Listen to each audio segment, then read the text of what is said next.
Nielsen Ratings is a show just for you. We talk film, TV, both old and new. We discover new things, our taste get broader. So here's the show's host in no particular order. Rachel's arrived, she's making a stand. It seems like world domination is her ultimate plan. And he's a little rough, he's a little caustic. Call him what you will as long as it's not toxic. Defender's gonna judge you on your sense of cool by asking you what your favorite Mexican food. Northern Bustard and Spider Elm say hello. It seems like everybody wants to be on this YouTube show. And we're running late, and that's enough for that. So let's get going. Okay, going to bring the panel in. My regular co-host Penzo is here. Critical with his army of spiders is here, and Anna, my distant cousin, very, very distant. So far, she's on Mars, is also here. Welcome to the people in the chat. Snorto's here. Aaron Charman is here. Good to see you. Welcome, welcome, welcome. I'm going to put my camera on now. There we go. Hello. How are we all? Good. Chilling. Yeah, we're good. Chilling. What's up? What's up? Good, good. Okay, good. All right. Fantastic. I've got a trailer to show, not of something new, but something old, because it's one of the things I'm going to discuss today. So before we get going, let's have a quick look at that. Hang on a second. Let me just. I think I shared that from the wrong window. Let me just do that again to make sure I've got sound. Oh yeah, there we go. Okay, cool. All right. You sure you two fellas are brothers? Yep. Same mother. Well, I'm not looking for trouble.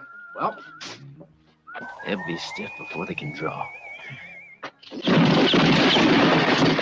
you're still quick on the draw, I see. But I bet you'll manage to mess things up on me. I don't know how, but I'm sure you'll do it.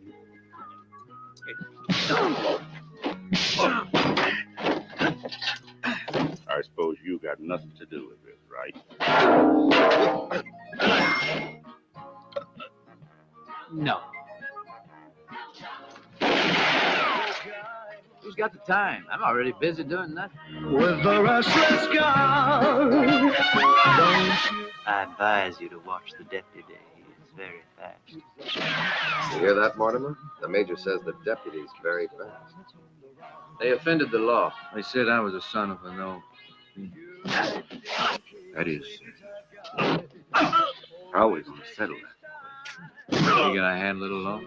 Sweet dream. I just woke up. You take your share.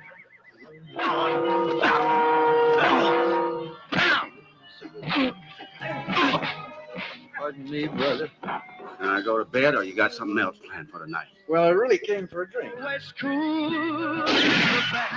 I don't think so.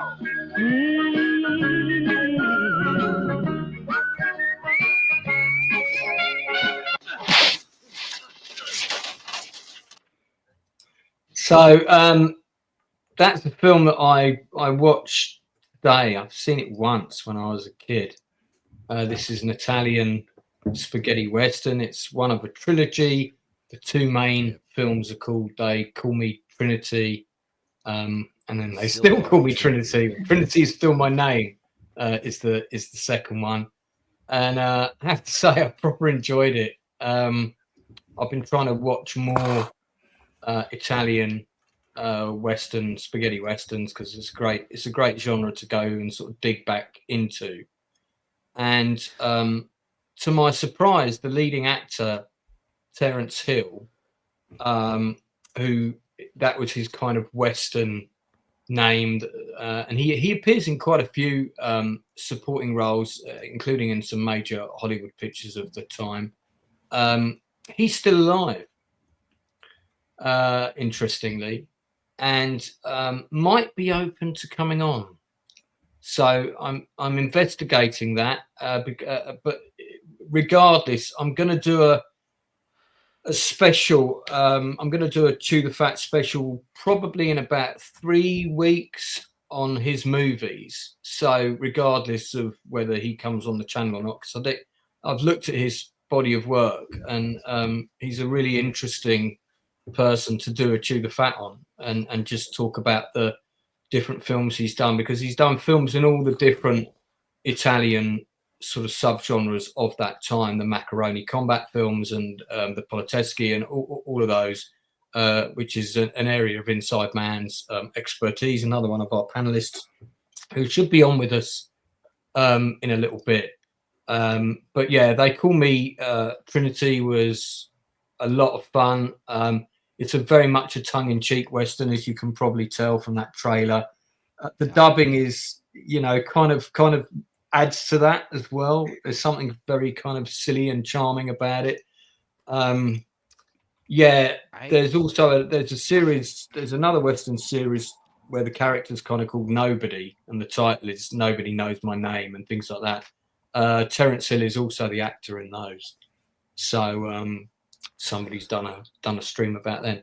Yeah, so I'm going to do a Terence Hill Chew the Fat. So if that might interest anybody, just have a look. You don't have to have seen his whole resume, but just go and look at his IMDb and maybe pick a couple of his films and have a look at them, and then you'll be able to talk about some of them when we. I'm trying to remember when did I watch They Call Me Trinity. I know I've seen it, and I'm trying to. I know the song is in Django, and it's very it's a really funny song. Yeah, kind of works.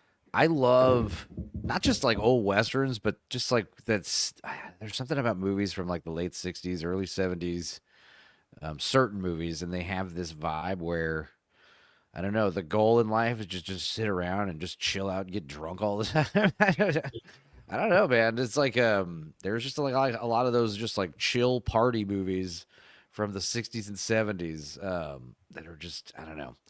They're very fun tonally. But yeah, I can't even remember when I've seen this. I know I've seen it. There was a time long ago when I would get movies delivered daily from Netflix, like DVDs back in the day. And then I would just rip them and send them back the next day and get 3 more the next day. And then also I would go rent videos at I Love Video in Austin, where they had all the crazy, like hard to find documentaries and movies and stuff, and I'm sure I watched it in that vast sea of movies I was watching in the early 2000s. Well, it's famous for a scene where near the beginning, Terence Hill, whose real name, by the way, his real Italian name is Mario, he eats this massive plate of beans, and the actor's he's really eating them for real, and it was all filmed in one take, and he actually fasted for 24 hours before he did that take, before he did that scene. So when they put this hot plate of beans in front of him, he was actually starving. He was starving hungry, and he's wafting them down, and when you're watching it, it's like, damn, is he doing that for real? And he is. So yeah. Lance, what did you think? You said you saw it a long, long time ago, and then you just saw it again now. How did it compare to your memory when you saw it so long ago?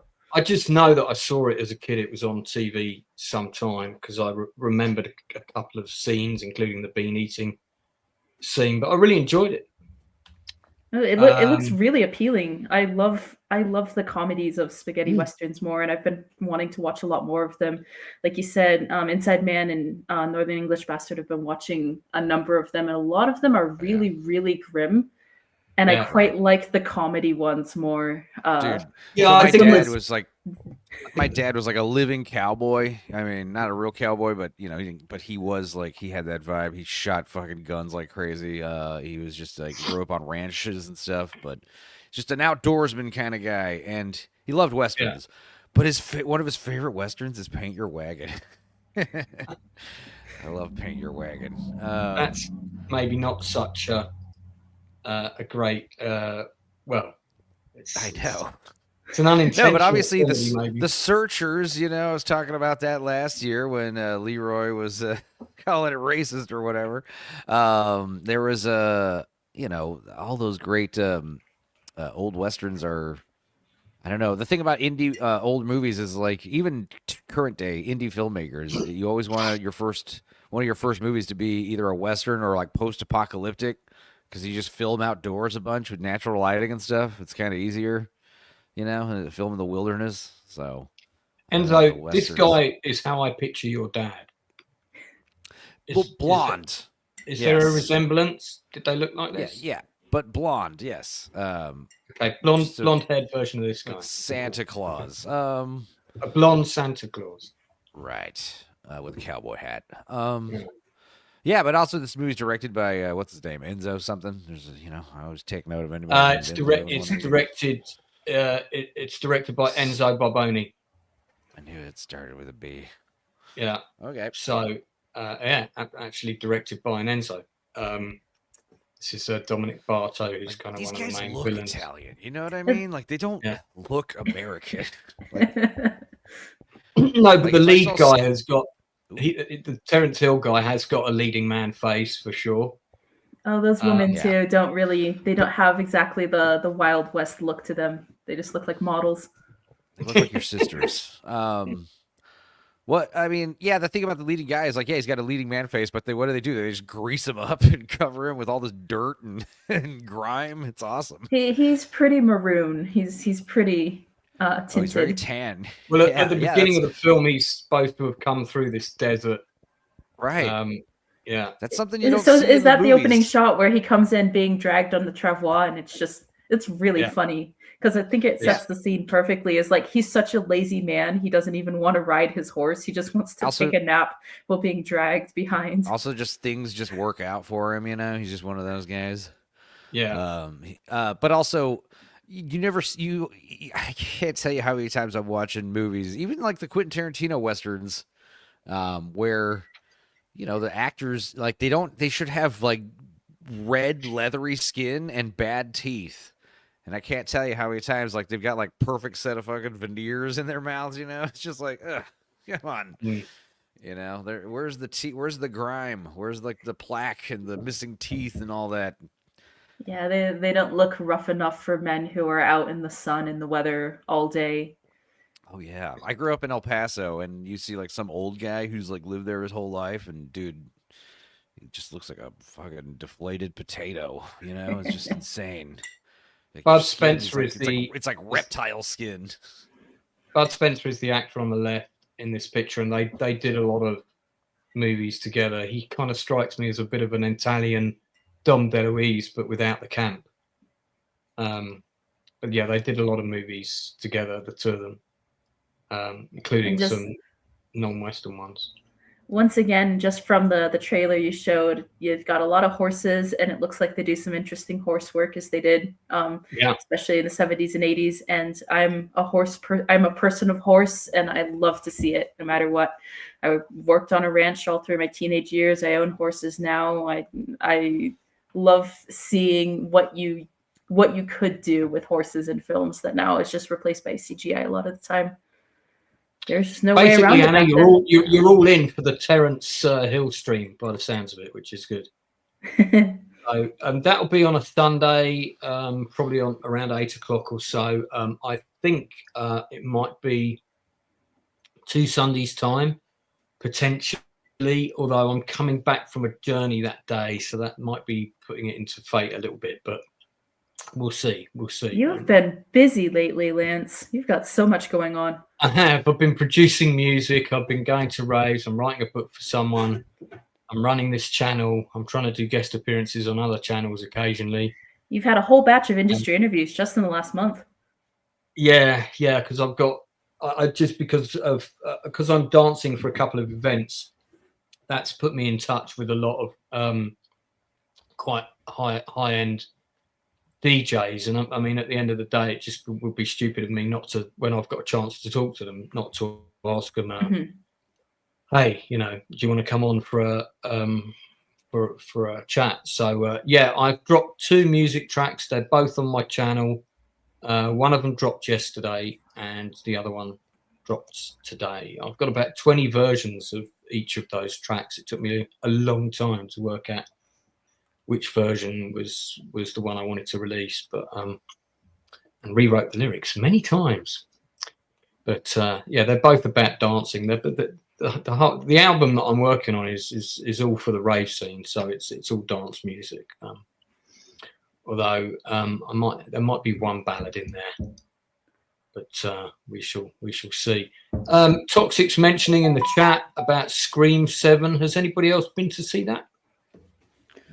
No, it's got bad reviews though. So Yeah. I was done after Scream 6 to be honest. I didn't like 6 at all. So I've was only I. seen the first. I've only seen the first two, so I'm very good. Keep it that way. Those are great films.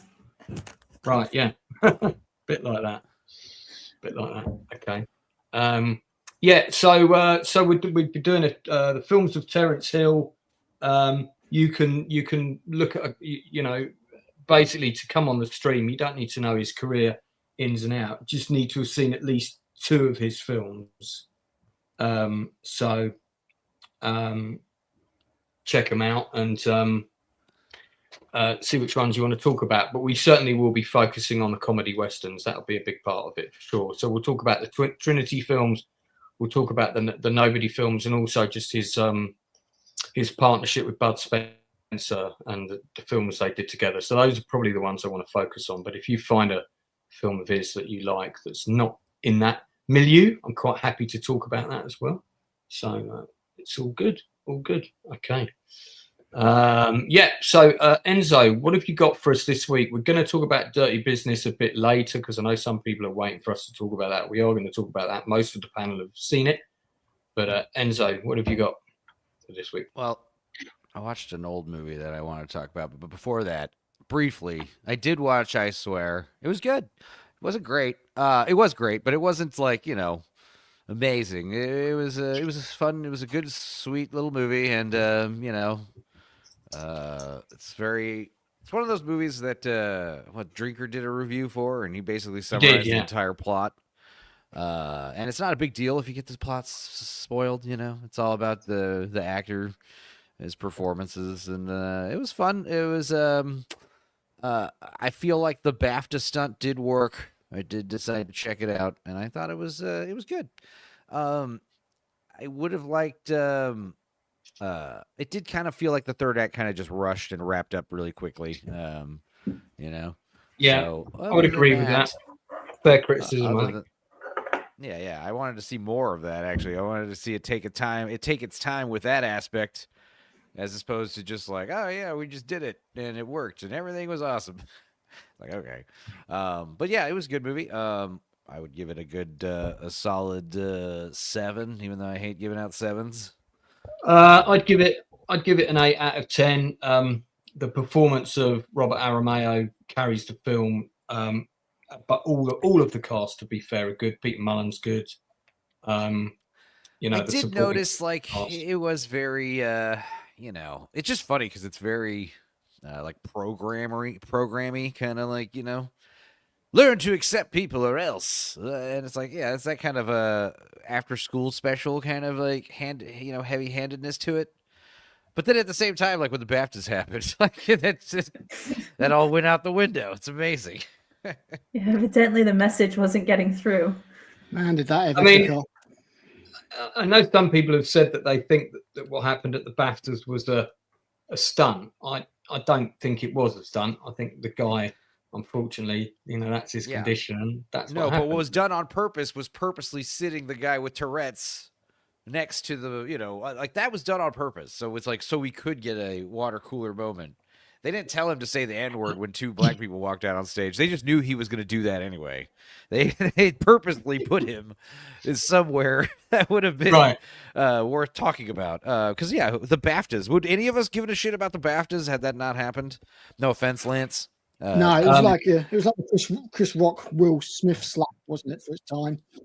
Oh, that was water cooler talk in Japan, even as in Japan at the time, and people were talking about it at work. Nice. Adrian Sherlock says, all the way from Down Under, a member of the Outcast Creative, accept people unless they're different. So, the movie I do want to talk about, and I watched a few good movies that I rewatched, Hang on a second. Did anybody else want to give a rating to I Swear out of 10? Who else has seen it on the panel? Haven't seen it. I'm interested in it, mostly by Robert Aramayo. I think he's a good actor, so I'm gonna get to it at some point. Yeah, he is a good actor, and it's worth seeing for his performance alone. I would say. I want to see a movie. I guess it's kind of like the Cartman Tourette's thing, but it's like a guy has Tourette's, like he does have Tourette's, but he just like milks it and just like purposely like tries to like, slap people in the face and get away with it and stuff and call people things, Right. Like he doesn't care. He doesn't care that he have Tourette's. He doesn't, Maybe, he doesn't apologize. Maybe South Park will do an episode that kind of does that interpretation. South Park did do an I excellent feel Tourette's like episode. The real world episode already was the South Park episode. I've got a golden ticket. I've got a golden ticket. Yeah, in case you haven't seen it, Lance, he starts faking his Tourette's so he can just say slurs all the time. But then, like, he develops actual Tourette's where he says, like, really embarrassing things like, me and my cousin once touched wieners. Wait, no, I didn't want to say that. Me and my cousin once touched wieners. When did this episode come out? It's quite old. It's called now. La Petite Tourette. It's like 10 years old, probably. Okay, I must have seen it, but there's been quite a few episodes, so I've probably forgotten it. It's very funny. I did want to talk about, and it's funny because we were talking backstage about senpais. And yeah, I did watch a movie that I've seen a lot, and I rewatched it again in like 4K. Go on. Well, I love The Big Blue, but I rewatched Leon the Professional. It's such a good action movie, but oh my god, I there's a lot to talk about though because it's a complicated movie. Yeah, on one hand, it's like, okay, you're telling a pretty daring and bold story about, it's not just a generic action movie about a hitman. There's a lot going on there, and Luc Besson. It's crazy how his movies have gotten, like, his earliest movies are the most mature movies he's made. Like La Femme Nikita, The Big Blue, Subway, all those like youngster movies he did were like, really, more mature. And then as he got older and started getting more money for budgets and stuff, he just kind of unleashes like his inner 15-year-old where like you could tell. Like this one, like when they used to brag, The Fifth Element was written by Luc Besson when he was just 15. 13 years old, he wrote it. And it's like, I can tell it was written by a 13-year-old because it's very dumb and horny. And yeah. But yeah, this one, I mean, the whole point is it's a young girl becoming a woman or whatever, and she's getting feelings for this man, this senpai, this cliche where like women kind of are attracted to older or tutors, mentors. Election's another great one where Reese Witherspoon has that like inappropriate relationship with her teacher. Yeah. And yeah, it's what makes this movie get the pass is Jean Reno is very this is not right, Matilda. You shouldn't be talking like this, and it gets a pass. But yeah, there is like some deleted scenes in the extended version that I can see why they were deleted. But mostly I was just blown away. I'm not sure I've seen the extended version. You probably have. The extended version has the scene where they show the extended montage of her training and cracking down drug dealers. There's also the champagne scene where they're celebrating and she drinks champagne and she starts laughing and she's trying to kiss Leon at the fucking restaurant. And he's like, please get the fuck off of me. There's also the scene. I'm not sure I have seen that. Okay, and then there's the big scene, which is where she basically comes out dressed like a fucking, I don't know, like something saying, do you like my dress? And she's talking about how her first time is super important. I've seen that scene. I've seen that scene. That's very creepy, that scene. But yeah, I mean, like Jean Reno and Luc Besson said, like, he's mentally like a 10-year-old, where she's like a 12-year-old who's mentally like a 25-year-old. So it's a very interesting dynamic the two of them have. But this is a very French movie, I should say. But I was just blown away by how it's Luc Besson kind of like making his big grand entrance into American filmmaking, and he sets it in New York. It's one of those great movies, kind of like Summer of Sam, Die Hard with a Vengeance, just one of these movies that just captures the essence of New York in the summer. Like this really, really awesome, like bright blue, like high noon skies. A lot of like real sunny, cloudless sky, kind of perfect temperature kind of days, It's just like, I don't know. It's got this awesome, like kind of ethereal mood to it. The music's amazing. Eric Serra, and I found out what that classic sound he uses is in the like the GoldenEye soundtrack and this soundtrack and the Fifth Element. That metallic like dong sound. It's like a synth patch called Ice Missile, and I was like, holy crap! And what the Ice Missile actually is the sound of a tambourine like recorded and slowed down immensely. So that was quite a rabbit hole I was falling down in the middle of watching that movie. But yeah, I don't know. It's as an action flick, it's one of the best ever because like so many movies like ripped it off and copied off of it stylistically and plot wise in the subsequent years, especially in the early 2000s. And I know Luc Besson kind of also ripped himself off, like writing a lot of movies he didn't direct that were very similar to The Professional. But yeah, Leon, man, with his plant, and Danny Aiello is Tony, and obviously Gary Oldman. I also found out like what is the pill Gary Oldman like crunches on and makes him go all nuts, you know? And they don't really know, but they speculate A, it's some kind of make-believe like amphetamine type drug, or B, it is something called Liberium, I think. Right. And the idea is you crack it. Wait, go ahead. No. You carry on. Oh, yeah. Well, basically, is it Liberium? How do you even spell that? Do you mean The Professional Labyrinth? No. God damn it. Well, while you're looking at Librium. It's called Librium. Librium is what it's called. Librium. And it's a benzodiazepine, and the idea is you crack it open and inhale it for like intense immediate reaction. Cool stuff. But also that great reveal like 20-30 minutes in after Gary Oldman's killed Natalie Portman's whole family with a shotgun. He comes out and tells that Rasta gangster, who's actually played by Willie Oneblood, who did that stupid song on the Dumb and Dumber soundtrack.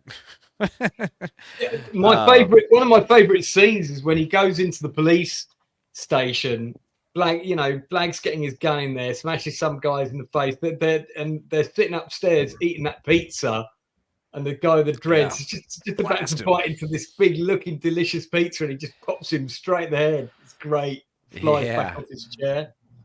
Yeah. He's like, what does he say? He's like, oh, she brings in all these guns, you know, what are you going to do with all these guns? It's like, maybe she's going to take out the whole building. And he's like, oh, what's this? Jackpot pizza. He's like, hey, careful. It might be poisoned. Nah, bro, there's no anchovies on this thing. Luc Besson, for a French guy, directs really great, or writes really great, like schlocky, American action dialogue. I also love how all the characters, like all the henchmen, especially at the beginning scene, like all the henchmen have their own little vibe. Like there's the guy with the cowboy boots. There's Tonto. He's like an Indian, I guess. There's also like the Gary Oldman's gang. He's got ex-military guy who's got his dog tags and his military knife, and then they've got Rastafarian guy, and they got the I think the black bald guy with the vest. One of the Stansfield men eventually became a firefighter and then perished in the 9/11 attacks. And I think it was the actor. The actor. Yes, I think it was the African American guy with the shaved head. I could be wrong. It's one of his henchmen. No way. Oh my gosh. But yeah, this movie's action is so balls to the wall. Yeah, you're right. It was Keith Glasgow, who was the African American guy in Leon. Hang on, I've got. It's crazy because when you watch the credits, they don't have names. They're all like Stansfield guy number 1, Stansfield guy number 2, Stansfield guy number 3. This is him. You're right. He was. So what's that? He was ladder 21, perished in the South Tower when it collapsed. That's heartbreaking. Yeah. What a hero. Yeah. I think rewatching The Professional, I mean, I've seen it a bunch of times. It was one of the first DVDs I ever bought. It was just called Leon in the UK and France. Right. The film was just I know, called Leon the Professionals, like the international. I've just always called it The Professional. I know, you know what movie I'm talking about. It's kind of like Hard 8. Sydney, it was the original title, but Hard 8 is a better title. It just kind of, it's awesome. Hard 8. It's just a cooler title. I mean, Sydney, it's like same thing with Leon, like just naming a movie after a guy, not a movie like it's this. called just Leon in Japan, and it's very, very Right. popular. That's actually why, again, with Resident Evil, one of the guns is called the Matilda because the Resident Evil developers were big fans, and that's why he's called Leon. Yeah, I think in Europe we can handle sophisticated titles. Yeah, Alt J has a song. I just think The Professional communicates more what you're about to see. I think there was already a movie called that was released in. That probably makes sense. Europe. I know there was The Specialist with Sylvester Stallone that came out around the same time. The Specialist, The Professional. So I think everyone on the panel's seen this. Critical, please tell me you've seen Leon. Oh yeah, of course. Oh, of course. Good. Okay. Well, it could have been one of those moments where no, I've heard of it. So yeah, I mean, I agree with everything Enzo said. The action scenes are amazing, especially when all the the kind of tactical unit comes down and he's taking them out. He's taking hits, but he's taking them out. And this scene as well. At the end, when all the grenades go off, it's not just you capture a big explosion, right? Blows up some cars and stuff, and you capture from multiple angles, right? But there's literally like a camera, strafing, like what do you call it when the camera goes left to right? Strafing. Strafing? Yeah, but there's another term in cinematography for it. It doesn't matter. Funny, there was a film director in the chat. Camera's like panning left as it's like following the explosion outward. You mean just that little extra touch. You mean tracking shot. Sure. Is that what you mean? All those. Sorry. Yes, panning shot, I think is what it is. Tracking shot. Point is, you're not just like pointing a camera and shooting. You're moving the camera with like fireballs and stuff. It's just those little extra details. Even when they like lock that missile in, it's very like tactical. The camera pans slightly to the left and the missile twists just the right way, locks in so you can read what's on the side of the missile perfectly, Yeah. There's an Alt J song called Matilda about this movie. Yes. But yeah, well, the thing about it is I watched it, when I was a kid. I loved it. I had a crush on Natalie Portman, I was like in love with her. She's like my age basically, and just like, oh my God. And then you get older. You're when you saw this film, that's a bit concerning. Yes, when I was like 10 years old. I suppose it's also fair if you're also 12. Yeah. Yes, yeah. Every fucking boy. This now. That's what No, but here's what's interesting. Then you watch it when you're in your 20s, and you're just like, oh, this movie's like weird. Especially when you watch the international cut for the first time. But now that I've watched it again, like at the age of 40, I realize like, no, he's like a mentally retarded man, and he's not gonna take advantage of this young girl.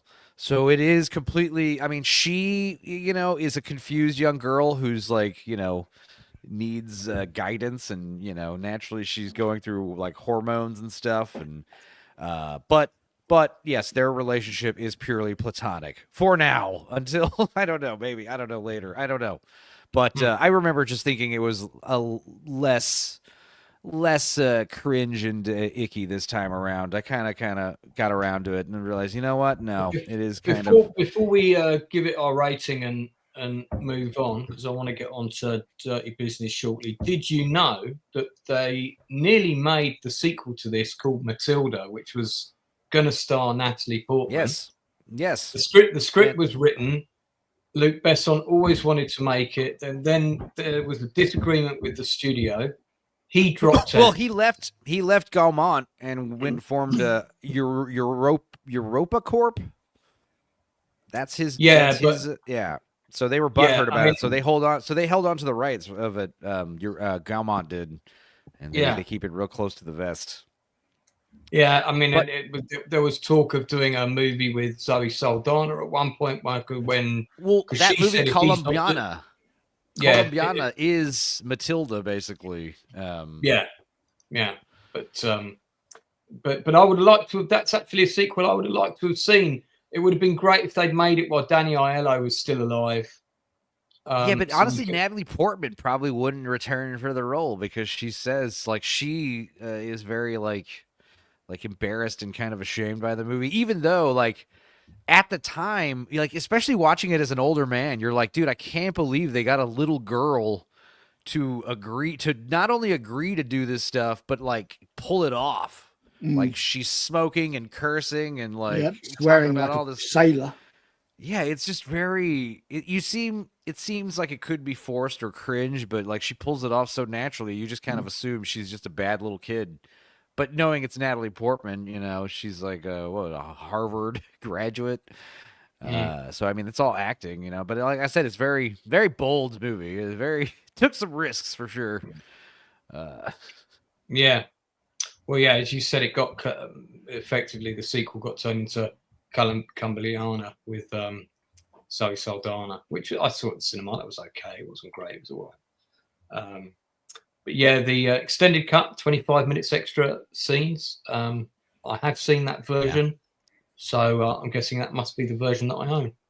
Would you rate the two differently, the theatrical versus the extended cut? I can't. No, it's not like one of those things. Yeah, it's not like one of those things where James Cameron's Terminator 2, I hate it. I want to avoid it. But like if you put either version in front of me, I wouldn't mind. And honestly, the director's international cut is superior because it's not only got it kind of does dive more into that uncomfortable stuff, but it also has more action, and there's a few more there's a lot more stuff of her training, you know, and that stuff's very good. Yeah. I want ratings out of 10 then. It's a 9 from me. 9. I don't like the scene with the cow, when Leon does the cow impression thing. The pig? The pig, yeah, the pig. That I don't know. Yeah, that's the first time you get like the real creepy vibes when Matilda's like, "Hi, piggy." You're like, ugh. Yeah, you know, that scene Christ. still creeps me out. No, and I remember when I watched it when I was a kid, and I remember watching it with my mom watching it, and the scene where she tells the lobby guy, like, he's my lover. Like, that's like one of those scenes where everyone's jaw drops, like, what? Because you know it's not true. Yeah.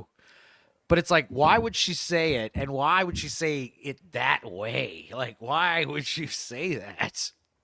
Just shows that she's very troubled, you know? But I still give it a 9 because it's a really, really clever, total 9. Well-made movie, and probably one of the best ones. It would be normally like a 6 if it was directed by somebody else or handled it a different way. It's a pretty schlocky script, you know? But it's so over the top and done so well. It's like very over the top and reserved in some places at the same time. You know, it's very. What's your rating for it, Enzo? 9. 9. So it's a 9 from me. It's a 9 from Enzo. Anna? I don't know if I can rate it. I haven't seen it in well over 10 years. Like Adrian said in chat, it is hard to rate a classic iconic film, but I quite like it. And I'll also say, Enzo, that's why you don't watch some films with your mom. Oh no! You definitely, my mom loves all that crazy shit. Definitely need to see Leon Anti-Troll 1890. God, it's a long time ago you were born, man. Toxic for $5. Thank you, buddy. Knowing what I know about Besson's GF in the film, I can't watch this like I used to. Shame. I'm not sure I know the backstory. It's the young girl who plays the housekeeper / prostitute at the very beginning with the fat man. Oh yeah. That was Luc Besson's like first wife, but she said that it's very much like their relationship where like she like fell in love with him when she was 11 and he was like in his 20s, and then she became like 15 or 16 and he impregnated her. But I mean, it's France, so I mean, I don't know what the age of consent is over there. But it's France. Okay. And they got married. So here's where it's even really more fucked up, because then they got married. She had a baby, and then he divorced her shortly after that for 21-year-old Mila Jovovich, who, when he was like already like 40 something, you know, it's like, dude, it's a bit creepy. Mila Jovovich is, she's. So Luc Besson wrote a character in Leon who did what he himself could not do by shutting it down and saying, no, this isn't appropriate. Yeah, I'm the adult. You stay in your place. I'm over here. He wrote Leon doing that. Couldn't do it himself. I mean, according to Luc Besson, like, yeah, he probably was like that when she was 11. And then when she turned 15, it's all good now. He was like, hey, come on. Oh, God damn it. French. They're French. I don't know. I can't speak for the country. Anna Carolund is the girl who was at the beginning, who was the one that married. She was born in 1960. Luc Besson was born in 1959. So the age gap between them is inaccurate, that you said.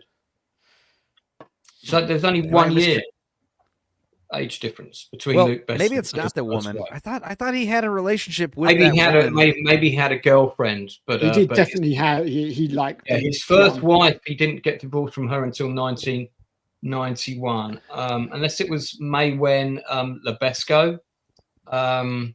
Now she was born in 1976, so there was a 7-year age gap. So that's the one. Okay, so he must have had a different relationship with the girl from the beginning of the movie. Right. He's been married. He was banging her too. Yeah. He's been married 4 times. Yeah, 4 times. He's been married 4 times. What do you think that means? Huh? He likes staying at home? It means he's one of those guys out What there does it making say movies. about the French of this era? He's married to Virginie Sela now, who's a French film producer. So, what's her year? Someone his age, hopefully this time around. She's 3-year age gap between them, I think. Wow. Okay. Wow. Good for him. Well done, Luke. Well done. Hang on, it might be 13. Might be a 13. Oh, that's not so bad still. So well. You know what I love about my wives? I keep getting older and they stay the same age. Jesus. All right, let's move on. Adrian, my rating, absolutely shocking. Adrian, who's in the chat, did you see? I asked you if you saw Dirty Business. If you've seen it, let me know, mate. What's Al's rating? You got to get it. Oh, Al's rating for Leon. Sorry, yes, of course. Thank you. 8 out of 10. You must pick me up if I forget people, please. Yeah, I'd give it an 8 out of 10. I think it's a good 8 film. Like Anna, it's been a while since I've seen it, but I remember Jean Reno being really, really good in it, and the sacrifice at the end. Love that. That's always stuck with me. Always. There's a lot of good setups and payoffs in that film. Yeah, it's just a good 8 out of 10. If I was to watch it again, it may well go up. But yeah, and the scene where she goes up to the door and he's trying to decide what to do. Yeah, that scene, that tension, so well done. The music. Well also, played out. The music. What else is great on that soundtrack? Not only just Sting, the end credit song, "Shape of My Heart," but Bjork, "Venus is a Boy." That song is so cool. That is a cool song. With a montage, one of their montages when they're getting moved in. But yeah, Gary Oldman obviously doing a great American accent, playing an American cop, like a New York cop. His accent slips out occasionally. Most people remember Oldman, including Natalie Portman's. He's just that good. Indeed. All right. Well, we're gonna move on and get into our main topic for this evening. Now, I watched this drama series last week, which caused quite a stir in the UK press because it's a true story, and it concerns the pollution of the UK's rivers, the surrounding oceans and beaches, and also our supply. I'm going to just give a little bit of background for people that fucking finally, mate. Honestly, I asked the question 3 times. So basically, if you're not familiar with the backstory to what happened in our country during the Thatcher administration years, a lot of our industry got privatized. The electricity, for example, the gas, and so on. And of course, bills have been through the roof ever since. And in fact, I took particular umbrage with British Gas, which is the gas and electricity for most of the country. You can go with some other companies, there's Octopus and a few others, but British Gas used to be the public utility that basically gave us all of our gas and electricity, and the bills were fairly reasonable. And then, of course, ever since it became privatised, the gas and electric bills in the country have been absolutely outrageous, and they've been going up ever since. The customer service centre is now based in South Africa, I've had to call them on a number of occasions. They tried to put everybody on smart meters, but the smart meters don't work. They're constantly turning off, so they're not any more accurate than the actual thing that you get. In fact, there should be another drama series made about British Gas. So I'd quite happily write it myself. And I joined a group online on Facebook where, you know, we all whinged about the bills and things.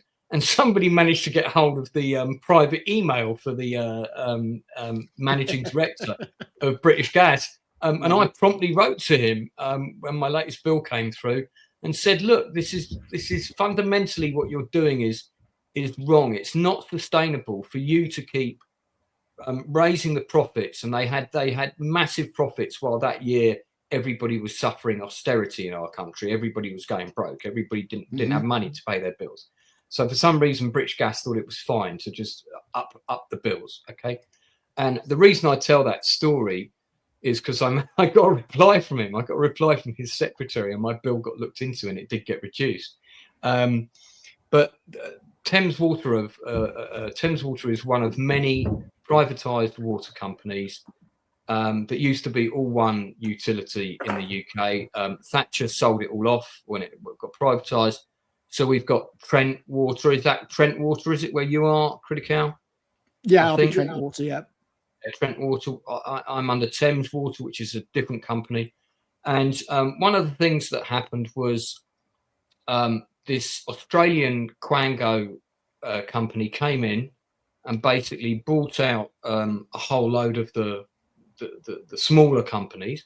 And the first thing that they did was they started selling off all of their assets. So things like where the pumping stations were, they started closing down the pumping stations. Oh, no, we don't need so many of those. Why do we need so many of those? Well, to pump water. Yeah, but we can do with less, surely. And they would convert them into things like flats and hotels. And then the other thing that they did was they would buy all the property that had the office spaces for the personnel that worked for the water companies. And then they would rent it back to them at extortionate rates. So basically, they were bleeding dry all of the services, and they didn't reinvest any money into things like pipes and all of that stuff. And they're always trying to get away with it by saying, "Oh, we've got a very antiquated water system. It hasn't been updated since World War II and all that." That's utter bullshit. It was updated every year until Margaret Thatcher's government sold it off, right? So since it's been sold off, there's been loads of problems. And one of the things that's happened is that all the water companies, just to give you an idea of the scale of this problem, have been dumping sewage into our rivers and into our oceans. And they've been doing this at a rate of, on average, every 30 seconds a day. Raw sewage we're talking about, stuff that's, you know, got tampons and poo and condoms and millions and millions of millions of tons of it a day, and they've been getting away with it. And then the other thing that this drama covers, billions and billions of pounds of feces. Yeah, billions of pounds of feces. The other thing that the drama covers is we've got the Environmental Protection Agency, right? But what the drama tells us, and which is also true, is that a lot of the people that are high up in the Environmental Protection Agency and have board positions and things like that also have shares in things like Thames, Severn Water. So they're not actually doing the job. And what they've done is they've cancelled all the surprise inspections. They've withdrawn the powers of their actual inspectors. They said, oh, we've got to be more eco-friendly, so you're not going to have your cars now. So how they're supposed to transport themselves around to go and do these inspections of water stations and stuff. Anyway, it's, the drama series is on Channel 4. It's three parts. It's also got 3 timelines, 2 of which run concurrently. And it tells the true story of 2 guys who basically lived in the same village, one of whom was an ex-policeman. And they decided to uncover what was going on with Britain's water supply, because their lovely stream that ran through their village had turned shitty brown over the years, and they wanted to find out why. So I'm just going to put the trailer on, and then we'll talk about it a little bit more. That's poo. Of course, it's not poo. Wash it off, scrub it. In the year that I have data for, they've dumped sewage 1,000 times. Get the doctor in. We can't treat sewage without any power. We're dumping it straight into the river. We've got to get this to the Environment Agency. We want to strip out as much unnecessary regulation as possible. You want water companies to monitor their own pollution? These aren't accidents. It's a policy. Close the beach. There is no evidence. All we ever do is give you the evidence. Nothing ever happens. You're polluting our water. 1,100 criminal offences a day. You should be ashamed of yourself. Not one water company executive has ever been prosecuted. We do not trust you. They want you to change your name, Archie. So that gives you an idea of the type of narrative it is. And it stars David Thewlis and Jason Watkins, both of whom I have to say in the drama are absolutely superb. There's a number of other well-known British faces in there. You've got Posey Sterling, Tom McKay is really great in this. Mark Preen, who's a father whose youngest daughter dies of an E. coli infection because she basically steps in a puddle of raw sewage that's coming out of a pipe in the beach. This is a true story. This really happened to this family. The council tried to cover it up. They tried to buy them off. All kinds of shit went on, literally as well as figuratively. You've got a number of other really, really solid actors here. Now, the drama is not beyond criticism, and I'm going to hear from the panel in a minute because most of us have watched it, apart from Enzo, I think. One of the problems that the show has got is it is trying to tell us too much in 3 45 to 50-minute episodes. There's endless titles at the end of each episode telling you facts. And it is a lot to absorb, and you're like, wow, I mean, is this all true? And I have double checked it, and it is all true. But there's a lot of information. It really could have benefited, and I hear this time and time again, from being a 6-part show in the same way that the Post Office scandal drama could have really done with a couple more episodes to flesh the narrative out. A lot of this does feel a bit truncated and a bit rushed, but that said, I'm really glad that they made it, because I knew that this was a problem, but I didn't realise just how big a problem it was, and I also didn't realise how blatant the fucking Environmental Agency had been, or rather how shit they had been, literally and figuratively, and useless, completely useless. And there's several people immediately that really need to go to prison again. You know, it's another one of those things where people are just blatantly breaking the law, causing criminality everywhere, all in the name of profit. People are actually getting killed and no one's being held accountable. And that's why dramas like this are so important. And that's why I jumped on immediately and did an episode of The Best of British with an entertainingly slightly misspelled thumbnail. Thanks, Enzo. But which lots of people pointed out to me online, which I didn't even notice. Quite funny. But yeah, so it is worth your time. But I am interested in particular to hear from my American guest, who of course is not familiar with this scandal and also not familiar with our system, but I'm sure there are parallels in America.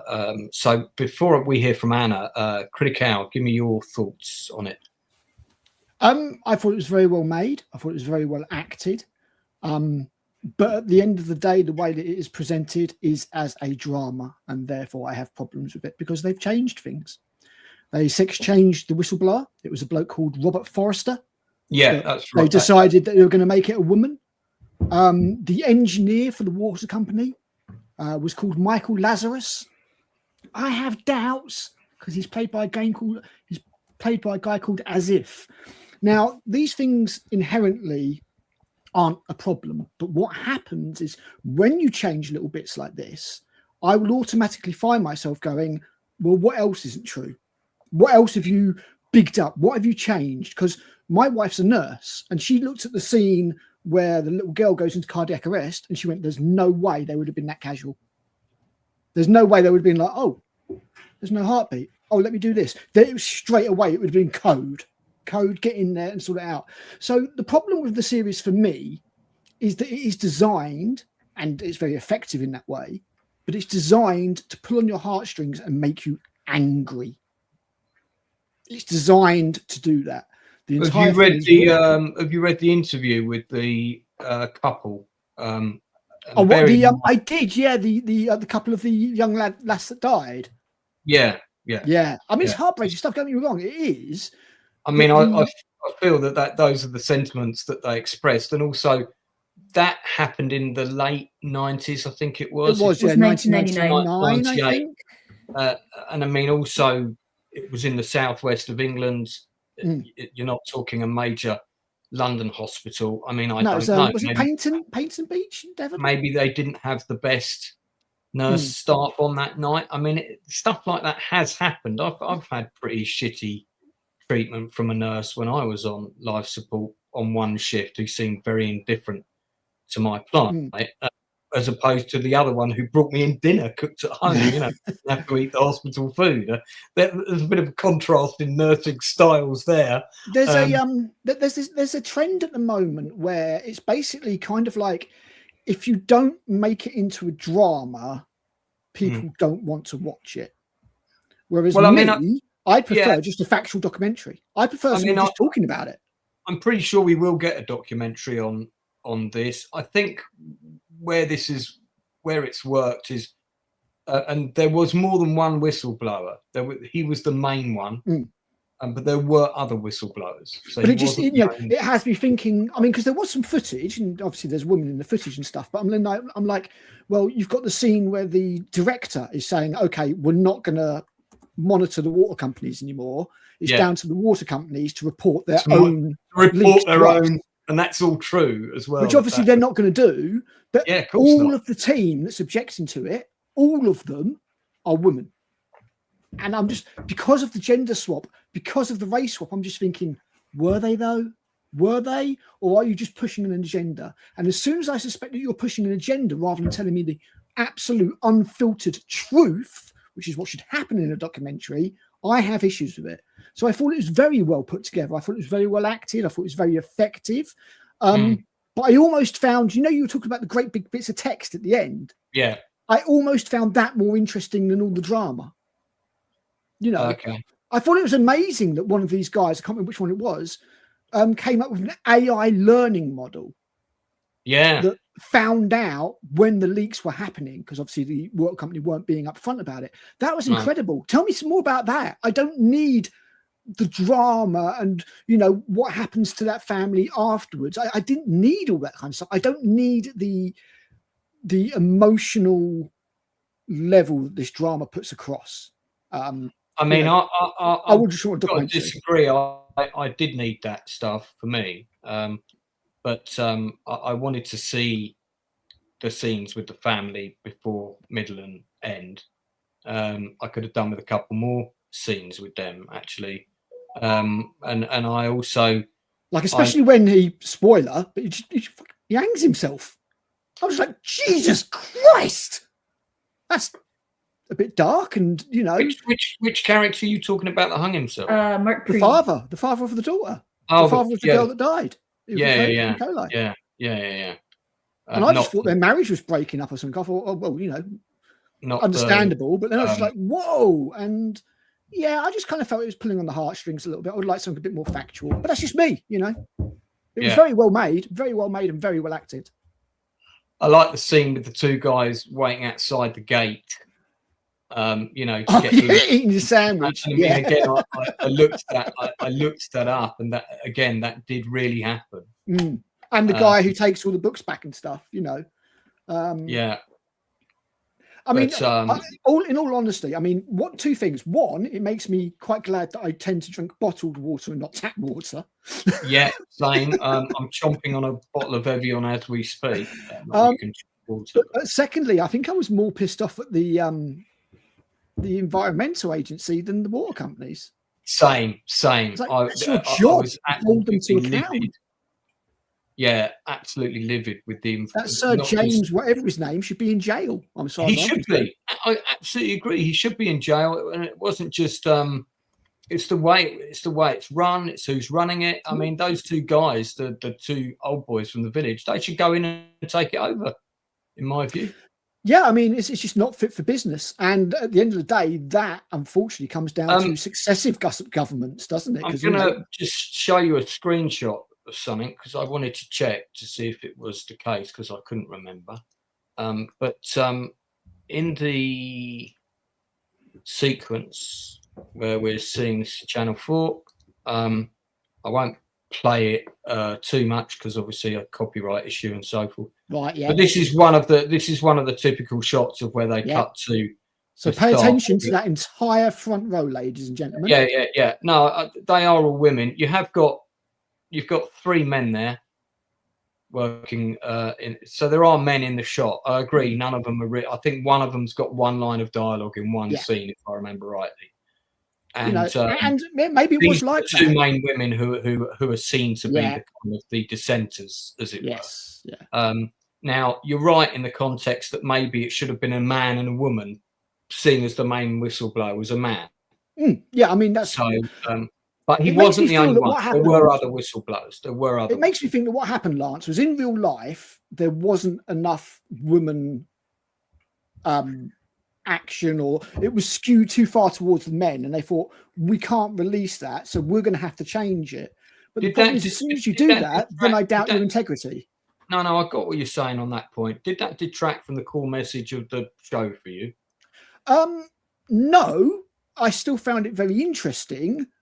Yeah, but it made me doubt the veracity of other issues. Fair enough. Yeah, okay. So, in other words, stick to the facts as much as possible. Otherwise, maybe you're undermining the core message of your drama. I would prefer that. Yeah, it's the same as when you get a film. I think from your point of view, I think that's a valid point. It didn't bother me so much, but I can see where you're coming from.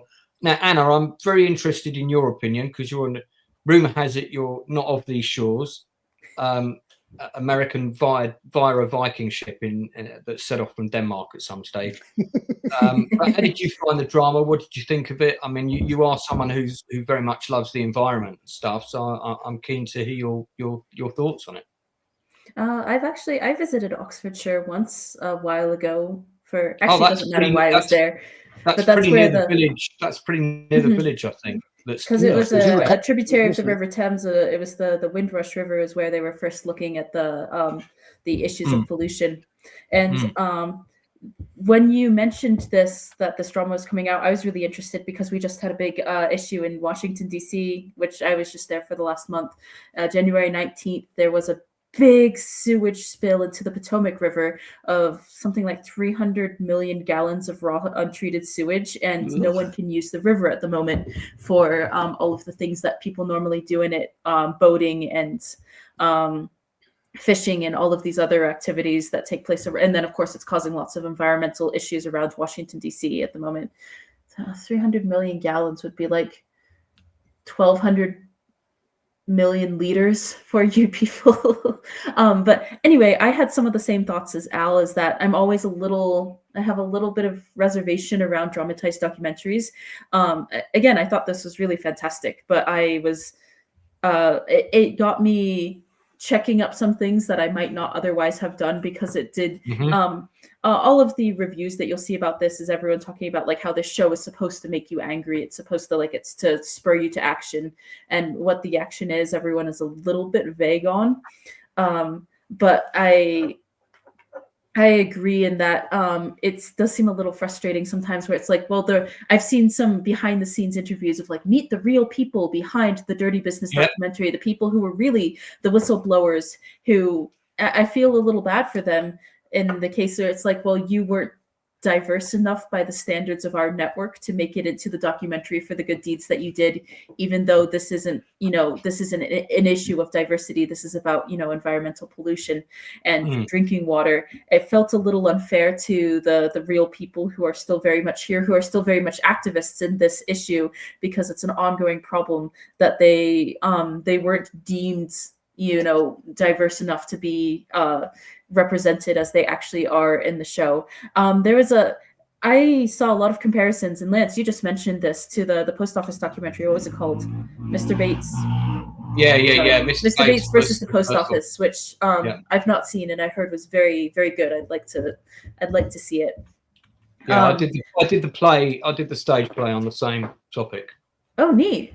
Yeah, way before that TV drama came out. Just because that was back in like 2008, 2009 was the whole scandal, where the scandal's been going on for decades. Well, yeah, but the postmasters being improperly accused of fraud from the faulty IP system. That actually started as soon as the Horizon system got put in. That started literally like within months of it being installed. And no one thought it might be the system instead of widespread theft by hundreds. Anyway, but I was that's one of the, I suppose, weak spots of dramatization is that along with along with trying to make it very, very gripping and to try and impact the viewers' hearts and get them to act in a certain way, there were sometimes really odd swings throughout. So like the story of the Preen family is just horrific pretty much all the way through, but it would be interspersed with really odd moments of comedy,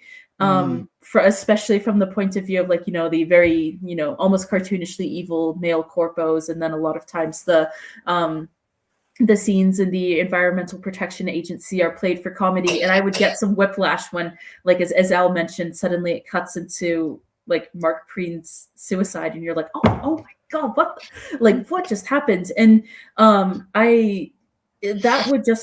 that's entirely a dramatization point of view, and that's just the people who are writing the screenplay are adapting this in a certain way. But I didn't think the balance between, I suppose, more lighthearted moments and the extremely serious nature of it was done really well. And you just get some tonal whiplash all throughout. Anyway, I thought it was wonderfully shot. I really liked the intermixing of actual footage of sewage flowing into rivers, along with so they're using footage that they didn't film themselves, that is just actually properly what's going on. Anyway, it was quite interesting. Not that the onus is on the random average person living in the UK to fix this problem. Don't flush your tampons in your flushable wipes though, because they're not actually flushable. That makes it really difficult to treat sewage. But it makes you wonder, is this going to get people angry for a few weeks? Will wind be forgotten? Will there be reform around this? Or what's going to be? Will there be grassroots action or not? How are people going to react to this? And I say this not pushing in any one direction of this is what should happen as a result of this documentary, because it is meant to rile people up, and there will be some simplification of complex issues to get people to act in a certain way. I'm just interested to see how people who view it actually what they will actually do. Yeah, there's a great interview here, and I'll drop the link in for people to read it, with the mother of the Preen family, who now goes by a slightly different name, and talking about, the performance of the show for me, I have to say, was Tom McKay, who played Mark Preen. I thought he did a brilliant job with with the dad, and I was thinking how I would feel or how I would cope. Probably not very well would be the answer with what he went through. But I want to see these bastards pay, and not only that, also the water in this country has got to go back to privatisation. It needs proper investment. It needs to be stopped being run by a Quango company that doesn't give a fuck about the people that it's servicing, nor the people in this country, nor the environment. Fuck off with that. This needs humanity's going backwards in all kinds of ways. And I don't want to get political, but one of the things that film and television can do is it can influence people. And if people are influenced en masse and the government feels pressure en masse, that's when things change. Maybe in a small way. But I really do feel that water needs to be privatised again and just taken into the hands of the government, run on a non-profit basis. Mm-hmm. Yeah, I think if you need it, it shouldn't be run for profit. So no, all the utilities, I think, should all be utilities. Yeah, absolutely, absolutely agree. And the trains. Yeah, it all worked a lot better before. I'm not old enough to remember the cheap prices that you're talking about. But I do know that every year the energy companies just we need to raise prices because the infrastructure is so expensive. And then every year, without fail, they're like, record profits. Record profits. And oh, and we haven't got enough money to do this and do that. Yeah, and we're just sitting there like mugs, just going, well, why did you raise our energy bills by 30% then when you're recording record profits? That was basically what I took umbrage with the head of British Gas when I wrote in that letter. I said, look, I'm not paying for this increase because we're in a time where none of us have got any more money. I don't have any more money to pay you. You've just announced record profits. So I suggest you put some of those profits back into the purses of us people. They're paying your wages. It's all about the shareholders and the dividends, and even that was another thing that was mentioned in the end titles was the amount of dividends they paid out. And I was just my god, unbelievable. Yeah, like Al, I found all of the end text really interesting. Yeah, and I mean it. Billions of pounds of profits and this, and it's just like obscene. You know how every company now has annoyingly an HR department where all the employees are scrutinized, under a microscope.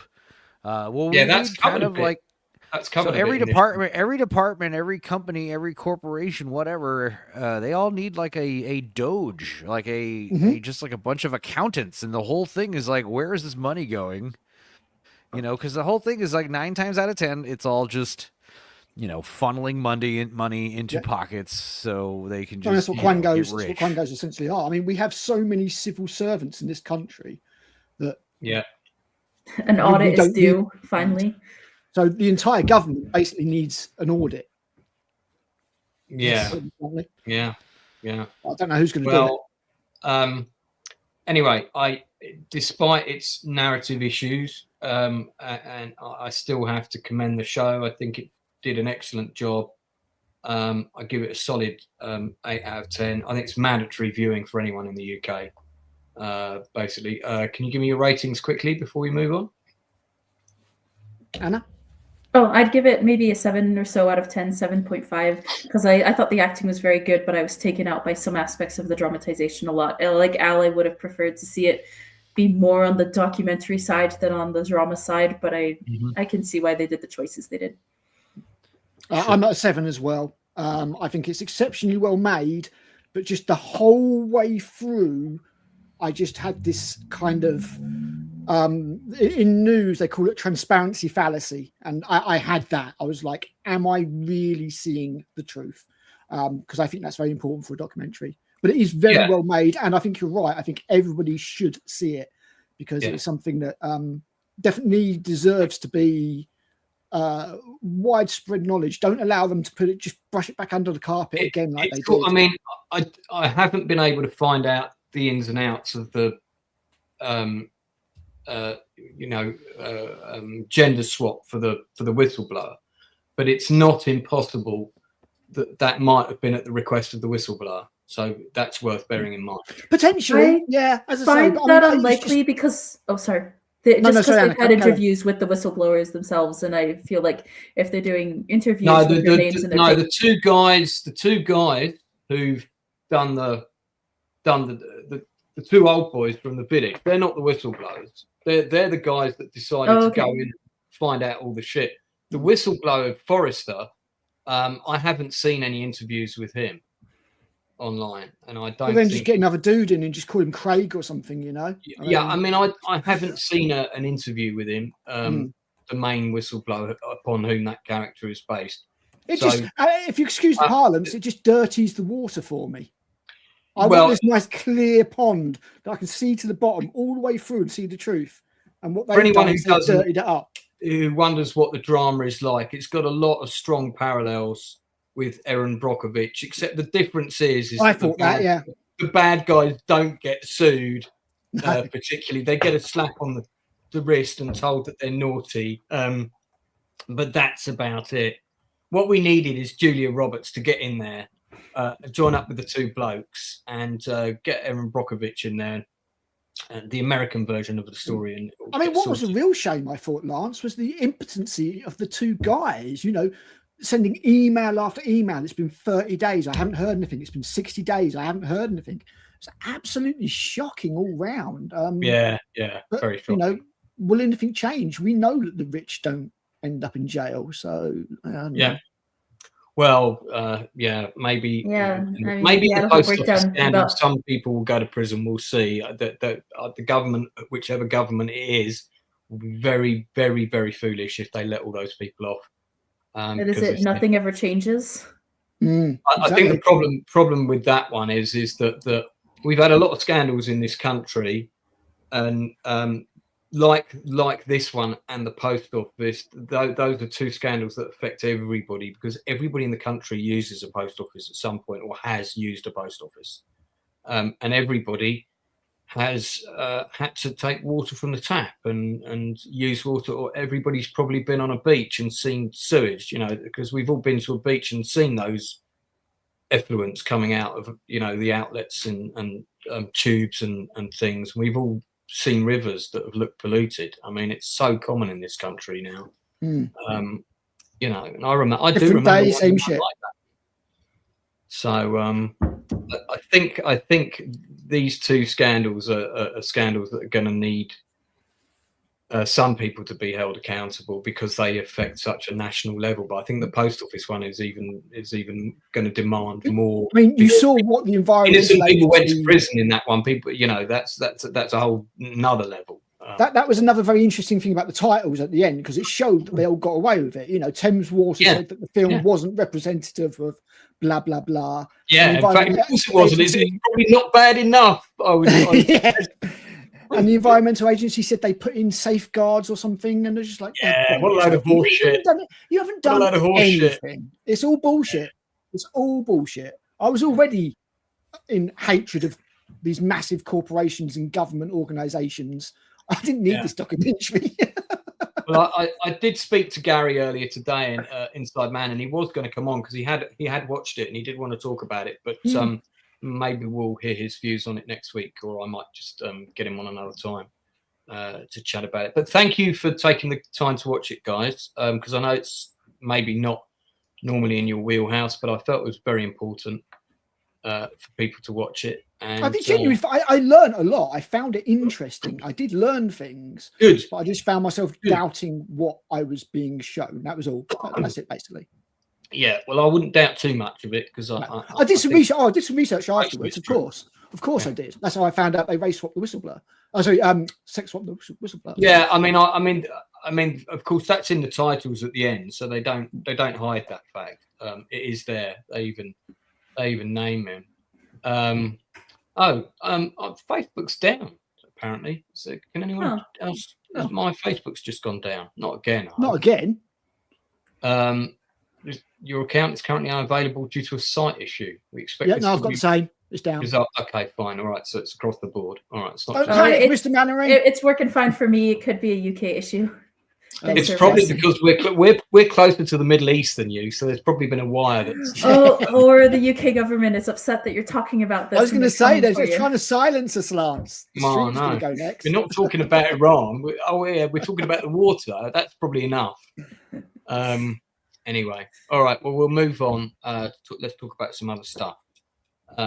So Anna and Al, we haven't come to either of you for your picks this week. Have you both got something? Yeah, I've got something. But Anna, you go first, please. Okay, sure. I was looking back at a lot of old movies that I quite liked, and hopefully some of you at least have seen this one. I absolutely adore this film, and I loved it as a kid and watched it again quite recently. It's the Scarlet Pimpernel, 1982. Don't think it's by BBC. I forget who it's. Anthony Andrews, Jane Seymour, who I know Lance is a big fan of, and it's got Ian McKellen in it. It's just sorry, what was that? It's the one with Anthony Andrews. Yep, that's right.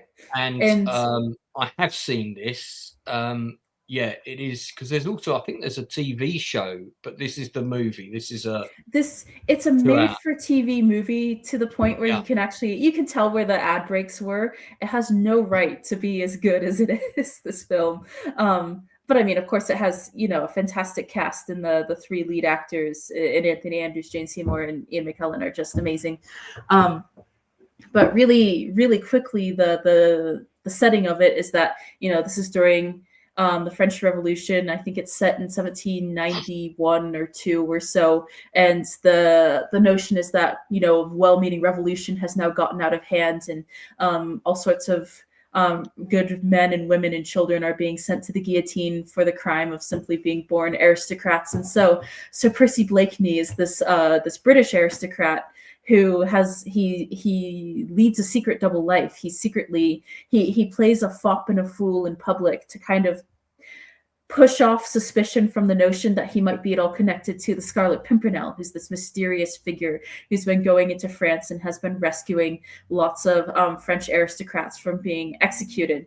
And Anthony Andrews does such an amazing performance with this, because he can switch between, well, one, as the Scarlet Pimpernel, he's wearing all of these sorts of different disguises, and he can pull those off really, really well. And of course, this is an extremely British production, so no one's even remotely attempting a French accent or playing as if they're French at all. But he then, I think his role as the foolish fop aristocrat to just put everyone off his scent and have them think he's an absolute idiot is so hilarious and quite a lot of fun. And so it's quite low budget. You can see definitely that it was made for TV. Ian McKellen's got a full head of hair in this. He's so young. Yeah, he's not even that young. I think he's probably in his 40s during this film. But just fantastic performances all around, really good writing. It's extremely quotable, and some of the lines from it have become, I guess, lore within my family. And I highly recommend, and the soundtrack also is really, really good. Again, much more than like you would expect for a relatively low budget made for TV movie. But if you like any of these 3 actors, and of course they're all absolute legends, they turn in wonderful performances in this, and it's just, a fun, good adventure film in a way, and can get quite exciting. And I highly recommend this one. Yeah, I wonder if this is made by the same company who did the Jack the Ripper 2-part TV drama with Michael Caine. They also did The Man in the Iron Mask and a number of other book adaptations. And I've actually read the novel by Baroness Orski, The Scarlet Pimpernel and El Dorado, which both of them are kind of mashed together into this movie. And I would say this is a case where this film is actually a lot better than the source material it's coming from, or at least I enjoy it a lot more than I like the 1913 novels. Ian McKellen is 42 when he shot this. He actually looks younger there. He looks in his 30s there. It's looking good there. Christopher Villiers is in this as well, another very well known. I did see this when it was on. Nick Brimble, who played Little John in Kevin Costner's Prince of Thieves, is also in the movie. And it was directed by Clive Donner. They shot at Blenheim Palace, Sprofton Castle, and a few other places. The film was expanded to 3 hours to allow time for additional subplot of extra characters. So there's a longer version of it as well as the main release, I think. 142 minutes is the TV running time, but there's a 3 hour version. I'm not sure I've seen the longer version, because as a kid it was just the VCR version that we had. I need to track that down then, because it may not exist, but the 3 hour it was a 3 hour version. It was a 3 hour movie that was shot. It was probably cut down, so maybe somebody will restore. Really common with a lot of British historical dramas in the 80s. I was the same. I watched the same year. I think I'd watched as a kid the 1980. Yeah, it was the 1980 BBC Pride and Prejudice, which was the one I grew up with, not the 95 one. And I rewatched it recently with my parents, and there were a lot of extra scenes that I'd never seen before that had been put back into the streaming version of it. And so all of that footage was just around, but they never did it for their VCR release. I think it was a really common thing at the time. Donner directed, I don't know if any of you have seen it, but he directed that film, The £1 Million Note, with Gregory Peck, which is a really old black and white movie, but I actually really enjoyed that. And then he also did, this is a film I feel like we need to track down. Check this out, Enzo. Charlie Chan and the Curse of the Dragon Queen featuring Angie Dickinson, Michelle Pfeiffer, and Peter Ustinov. I mean, that's got to be worth watching. That's got to be worth watching. So he directed that right.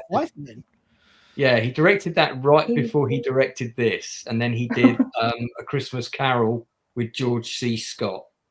So that was quite another big production. He was married to Joyce Rickards, the costume designer. She did a number of big productions. That's quite some whiplash to go from that film to this.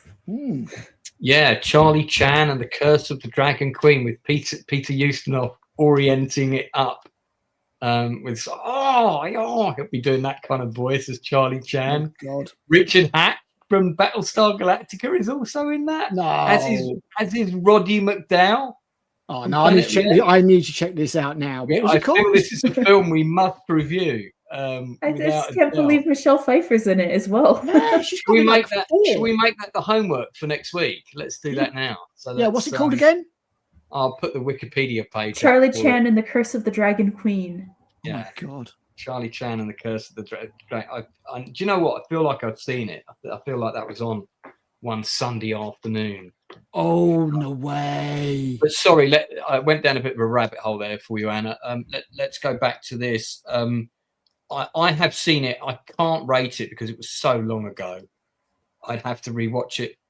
I think to recall it was quite good fun and had a few sword fights and yes, a bit of I'm going to best you, sir, and that sort of stuff. If I remember rightly, it was all very. I think my favorite scenes would have to be the sort of the verbal sparring that takes place between Anthony Andrews's character and Ian McKellen's character, between Sir Percy Blakeney and Chevalon. Is it a bit like the sword fight in Princess Bride, where they're kind of talking and fighting? There is a sword fight like that with a lot of quipping at the end, but just and all the lead up between, because Anthony Andrews as Sir Percy Blakeney is putting on the absolute moron facade the whole time that he's talking to Chevalon, because of course he's like the number one right hand man of Robespierre, and so it's like his arch nemesis, the person who wants more than anything to catch the Scarlet Pimpernel, and yet so he's putting up the idiot persona, and yet at the same time he's able to get in so many excellent jibes and just really get under Ian McKellen's skin. Or the character's skin, rather. And those interchanges or those exchanges are so funny. They're so much fun because it's really clever writing to have someone come across as like a real idiot who is also more clever than he seems without coming across as suspicious at all. Yeah, got you. I mean, there's been a lot of different productions of this. There's been a 1934 black and white film. We also had the TV series in 1999. Which I also do remember, that starred Richard E. Grant. That might be worth a look. But this one would be your favorite because it's peak Jane Seymour, right? Well, it's peak Jane Seymour, and also I'm a massive Ian McKellen fan. And actually, tracking down the stuff that he did when he was younger is always really interesting to look at, because he a lot of the roles he's played in his later career have sort of been quite soft, fatherly types. And I'm not just talking about Gandalf, but also his role in And the Band Played On and, other prominent stuff that he's done. So seeing him as a villain definitely is worth a revisit. I'd quite like to see this version with Richard E. Grant as well. That could be fun. Yeah, I imagine he'd be quite good, is it, actually? Yeah. The closest I ever got to the Scarlet Pimpernel was Blackadder's Third, so I've not seen it. Is Anthony Andrews still around? I think he is, isn't he? I think he is. I don't think he's passed away. I wonder if we could get him on. That'd be good, wouldn't it? 1948. So he's not. Oh my goodness, he's so slender these days. But yes, he's still around. Yeah, he's still alive, 78 years old. I will reach out to him, see if I can entice him to come on and chat about this. And still acting. His last film was 2019, and I think he's been in TV dramas even more recently. Yeah. I remember him in this production of Ivanhoe as well. That was another big. I think that was a big TV movie or miniseries. I certainly was something that was shown on TV. Brideshead Revisited was a big thing for his career as well. Yeah. So The English Game was the last thing he did. Again, from the generation of excellent British actors who are all, I would say, theater actors first before anything else, and it really it comes through excellently into their performances. Yeah, he's great in The Light Horseman, and that's a really good Australian film directed by Simon Windsor. And Simon Windsor, Matthew Holmes is in touch with him, and he has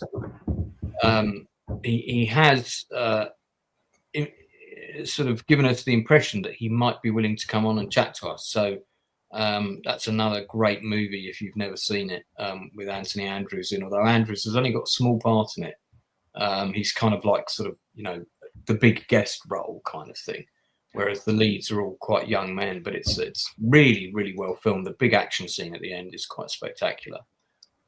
So that's that. What's your rating for The Scarlet Pimpernel out of 10? I'd give it an 8.5 to a 9 out of 10. I love this film. I think it's so much fun. There you go. See, but you didn't like the fun scenes in Dirty Business, so they can't win. Time and place. Time and place. No. Yeah. Okay. I can't rate it because I haven't seen it recently enough. But I know that Stupenzo is a massive Scarlet Pimpernel fan. But of course. True. Yeah, that's true. Or is it just the Scarlet Pimple? I forget. But Big Al, have you seen it? Wayside. No, as I said, the closest I've got to the Scarlet Pimpernel was the storyline in Blackadder. Blackadder's yeah. That's good.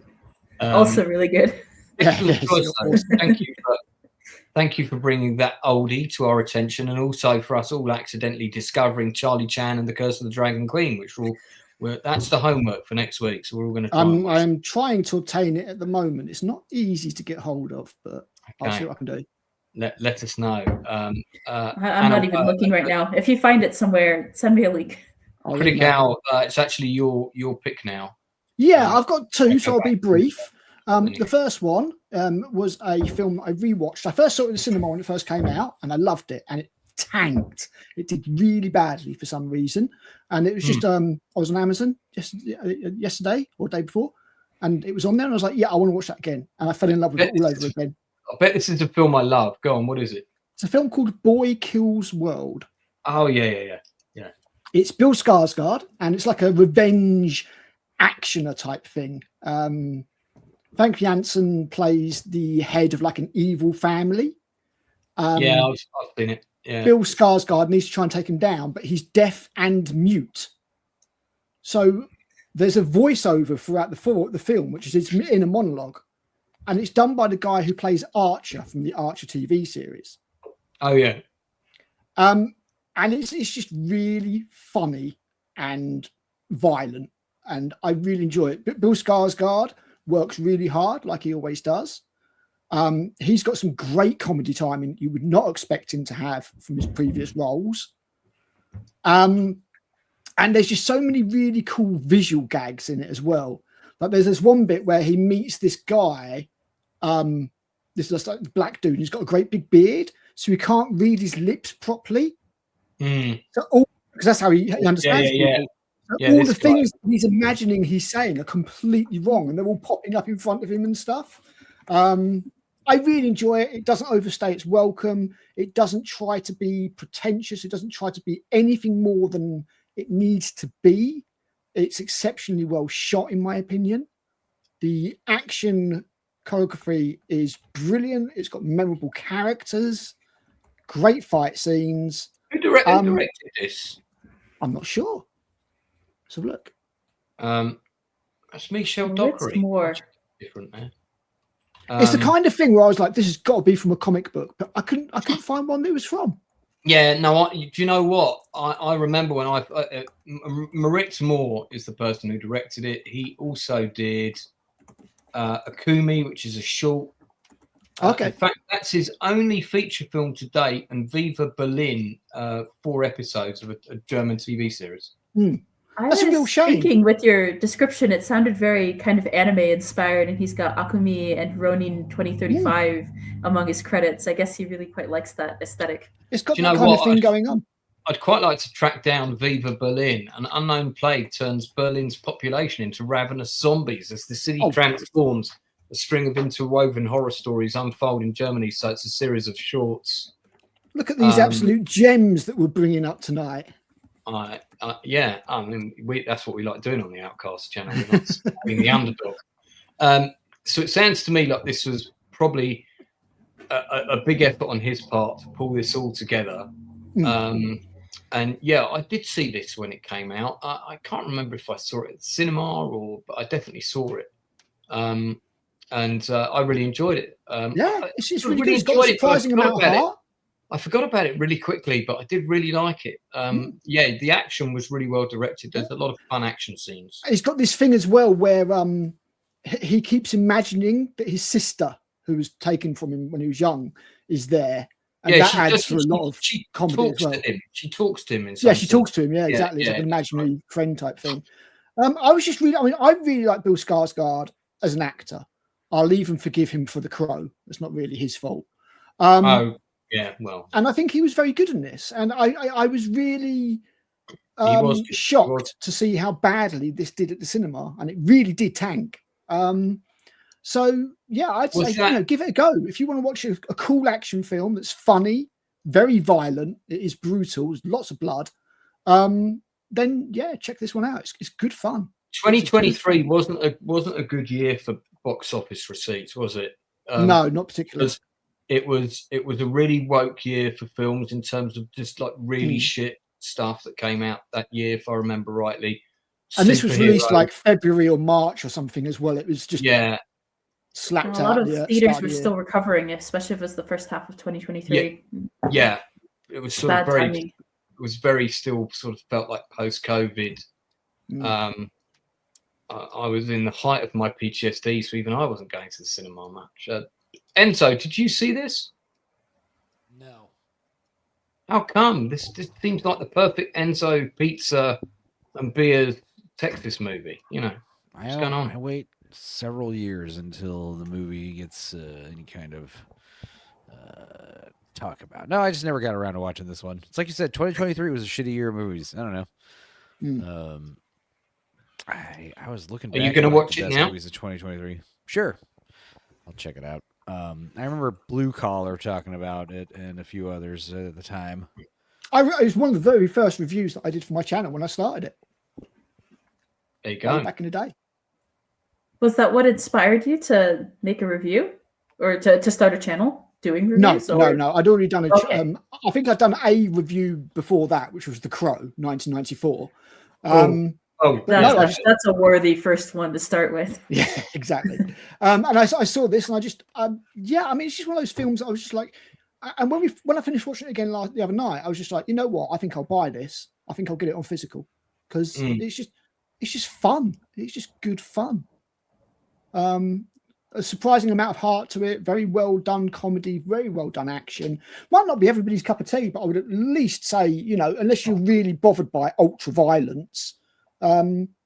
Give it a go. Yeah, it does feel like a graphic novel adaptation, doesn't it? I was sure it was based on a comic book.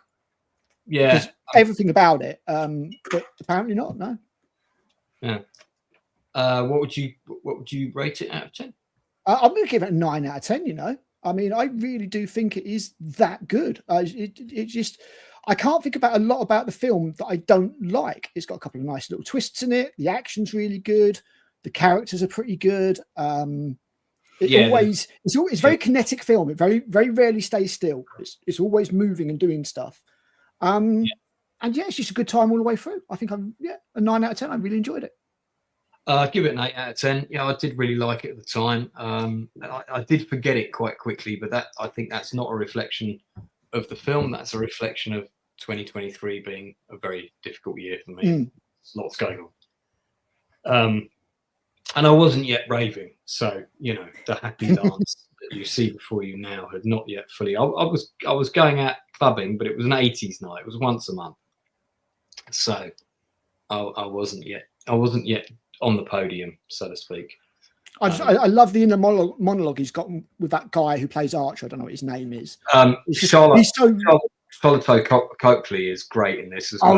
He's good as one of the bad guys. Yeah. Yeah. And I mean, it's just because he's got that very flat, sardonic delivery. It works really well against all the action that's going on and stuff. So 9 out of 10. Really enjoy it. I would recommend giving it a try. I really would give it a go. Anna, have you seen it? No, I'm just admiring as you're passing through all of these screenshots. Everything looks so dynamic and so over the top stylized, and all the colors and design and everything. Yeah. And I quite like that. That alone does not a good film make, but that is enough to pique my interest and see how they play with it. Check it out. Let me know what you think, because I really did enjoy this film. My second quick recommendation, and I will be quick. I love this comment. I'm the opposite of the Great comment, Aaron. That's why you like the wild geese, because that's pretty violent.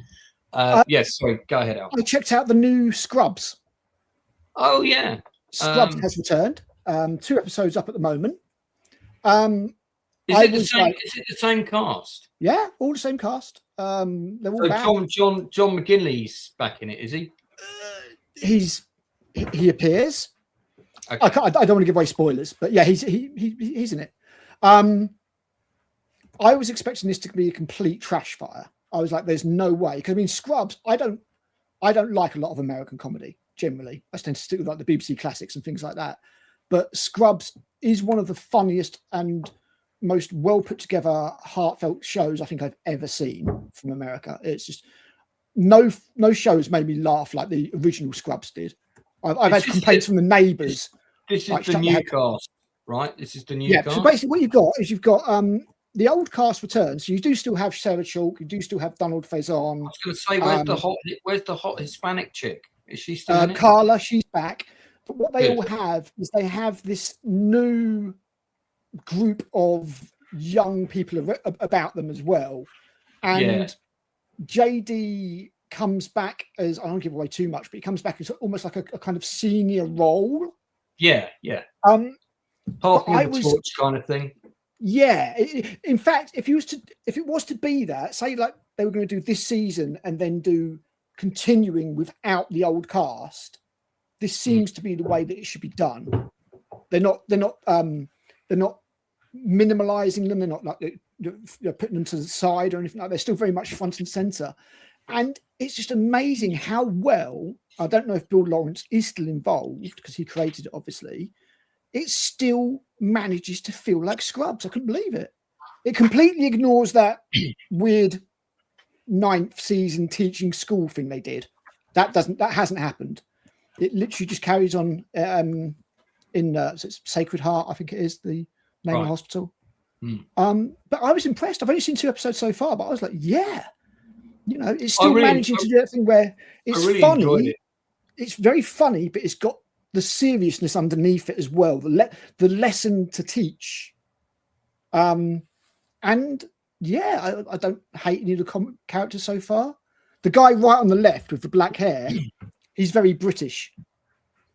Right. So he was commenting about the NHS and everything like that. And he's an actual British actor. Well, if not, he's got a pretty British character. Yeah. But it was a pleasant surprise, Lance. It really was. I thought it would be.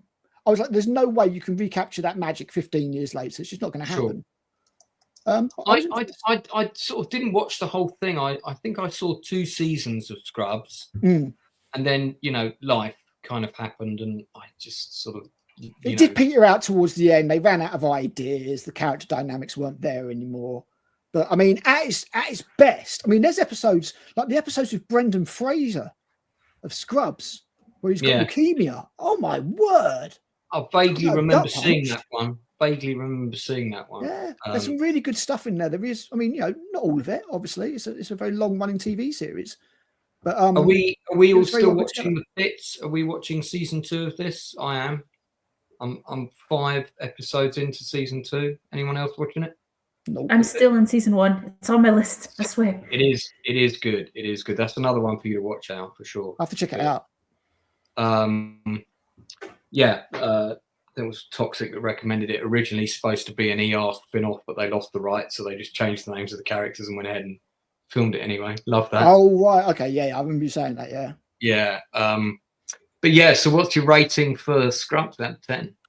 too early to tell at the moment, in all honesty, but I would say an 8 out of 10 based on what I've seen. I was genuinely surprised. I was like, this is actually good.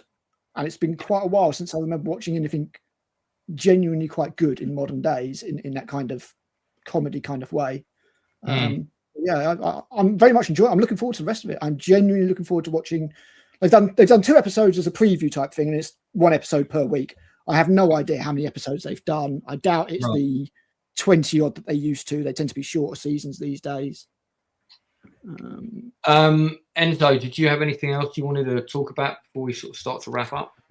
Negative. No? Okay. All right. Yeah, cool. Well, check out the new series of Scrubs. Where can you watch that? Where can people see that? In America, I don't know. I found it's on Disney Plus. It's on Disney Plus. Disney Plus, excellent. Well, Hulu, same difference, isn't it? Hulu that works for both countries, I think. Yeah. What is we're into spring now, and there's usually kind of like new stuff that drops. What's coming out now? We're going to talk about, in addition to obviously Charlie Chan and the Hidden Witch or whatever that movie was called. The Dragon Queen. Charlie Chan and the Dragon Queen. Right. In addition to that, everybody, I assume, is going to see Rock in Space thing, The Martian, the next book by Project the Hail Mary. But that will have Hail to Mary. be 3 weeks from now because it comes out the 20th of this month, which is a Friday. And I'll be seeing it the first day. It's the same release date in the UK. I loved seeing The Martian on the big screen. I have a very happy memory of seeing that film with my ex-partner, and also Sharon Sorrentino, my casting director, and a girl that we set her up on a date with that went very well for her. I'll go as far as saying it's probably Ridley Scott's last good film. Yes, I agree. I mean, I really enjoyed The Martian. So I'm looking forward to Project Hail Mary. The trailer gave way too much away. I wish I'd known nothing about the film. I wish I'd not seen the trailer because, I don't want to spoil it. I would say to people, go and watch the film and know nothing. Avoid the trailer. Yeah, avoid the traiknow the trailer at all costs. Just go and watch the movie. I wish they hadn't. I understand why, because they were trying to get people who didn't know anything. They need to give them something of a big portion of the movie, but. Every comment section for every trailer you'll see will be people being like, don't watch anymore, go read the book, go read the book. And you don't actually have to have read the book to enjoy this movie, I don't think, or at least I hope it will be good. No, I don't think so. If it is much like the book, then you can just go in blind to the movie, not having read it, and I think you'll have a really fun time.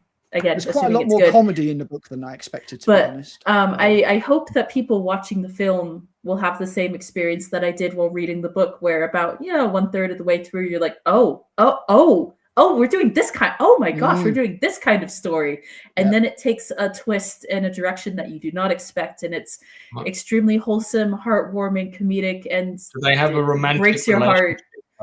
It's a bromance. Bromance, yeah. Sure. Wacky roommate comedy in space. Enzo, it's excellently done. So good. You going to see Project Hail Mary? Is that on the Enzo watch list? No. Okay. So I'm really looking forward to it. I don't think it's as easy to adapt as The Martian, though. So we'll have to wait and see. No. I mean, but Ryan Gosling's got a lot of charm to him. I think he'll do the special effects, surprise. So it's like, it'll be yet another Gosling character that all of the guys can download into their brains and be like, he's literally me. This is the Ryan I will be for the next year. I'm just hoping they pull it off. It's quite an ambitious subject, but I'm looking forward to it. All they need to do is set up the stage. I'm looking forward to seeing it. What else is coming out? What new shows? In fact, tell you what, should we, just for the last portion of the show, should we Google that? Should we have a look at what's coming up? Let's see what are the new. We're in March now. God, can you believe it's March already? It's rude to mention the passage of time. I know. I mustn't. Okay, what are the new drama TV shows? 2 months today, I will be in Japan. Yes. Okay, cool. So does that? How long are you going to be in Japan for? Just like 12 days, I think it is. So I want at least one episode of the Nielsen ratings with you sitting outside that famous castle. Which one? You know, on camera while we're doing our show. That'd be great.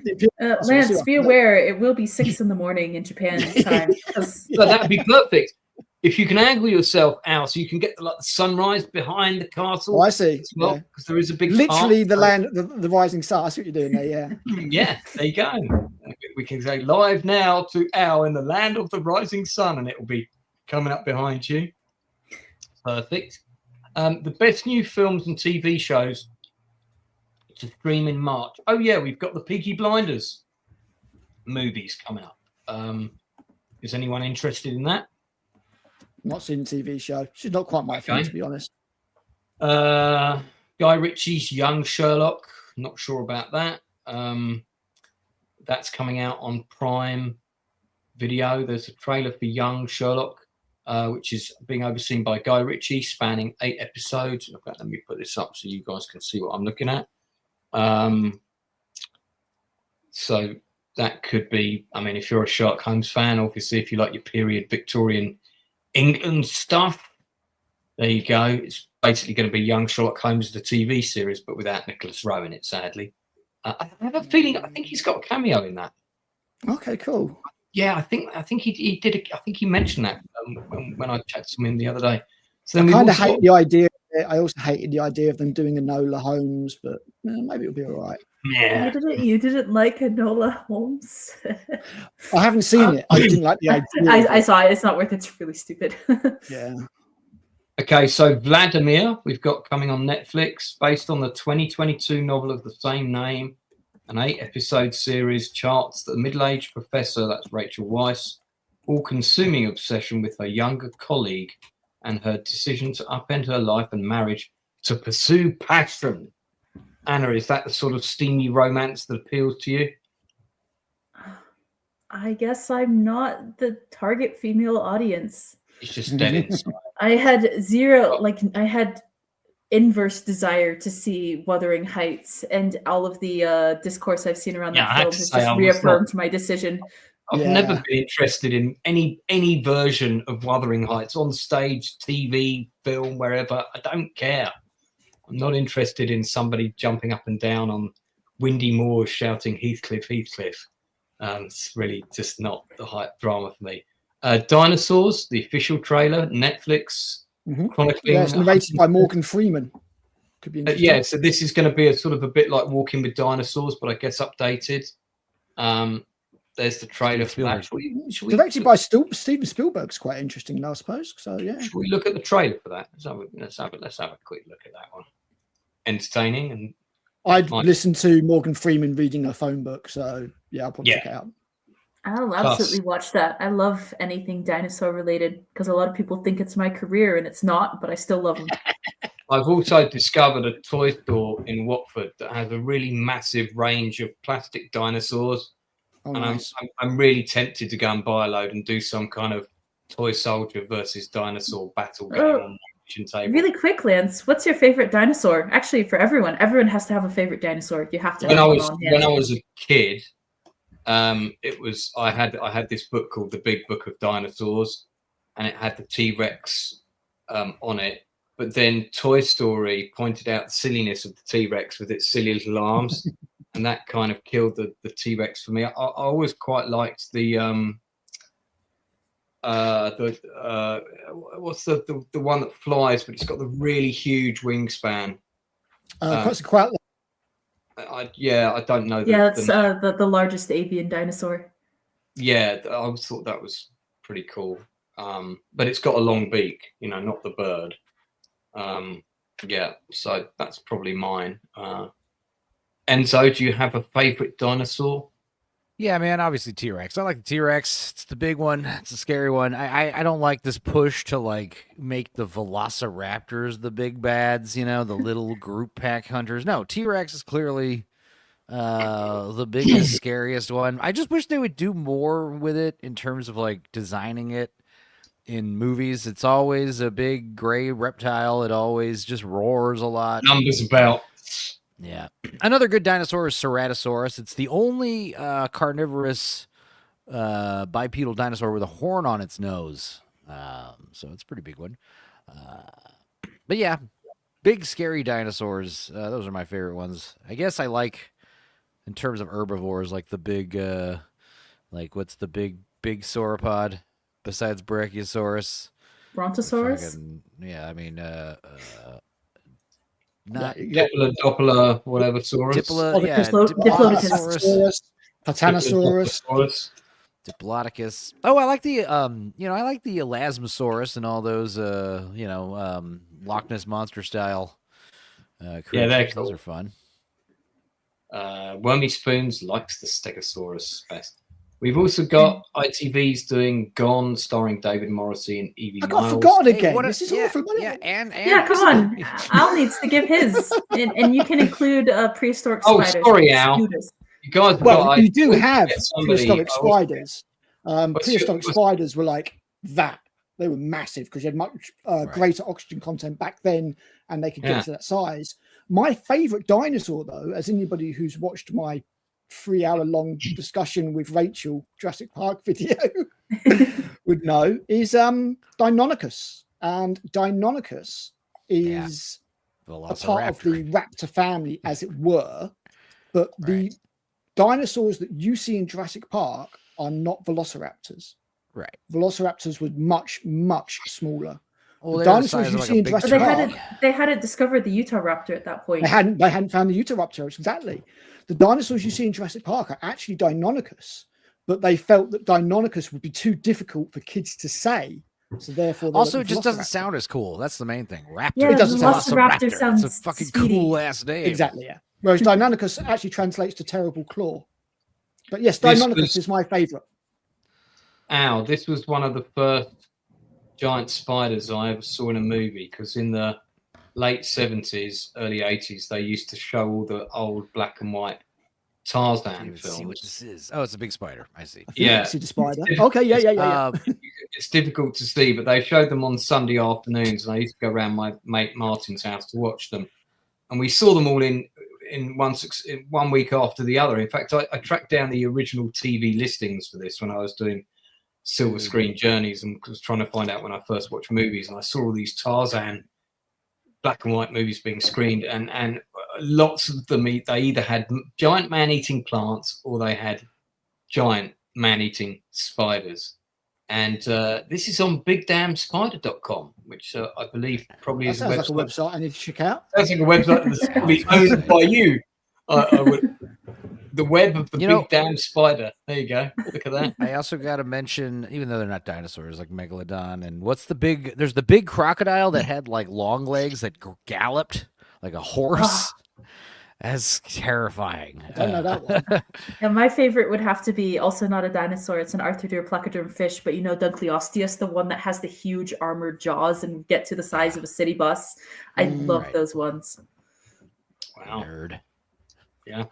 There was a TV show when I was a kid called Dino Riders, and they took a load of National Geographic dinosaur models and put guns and lasers all over them.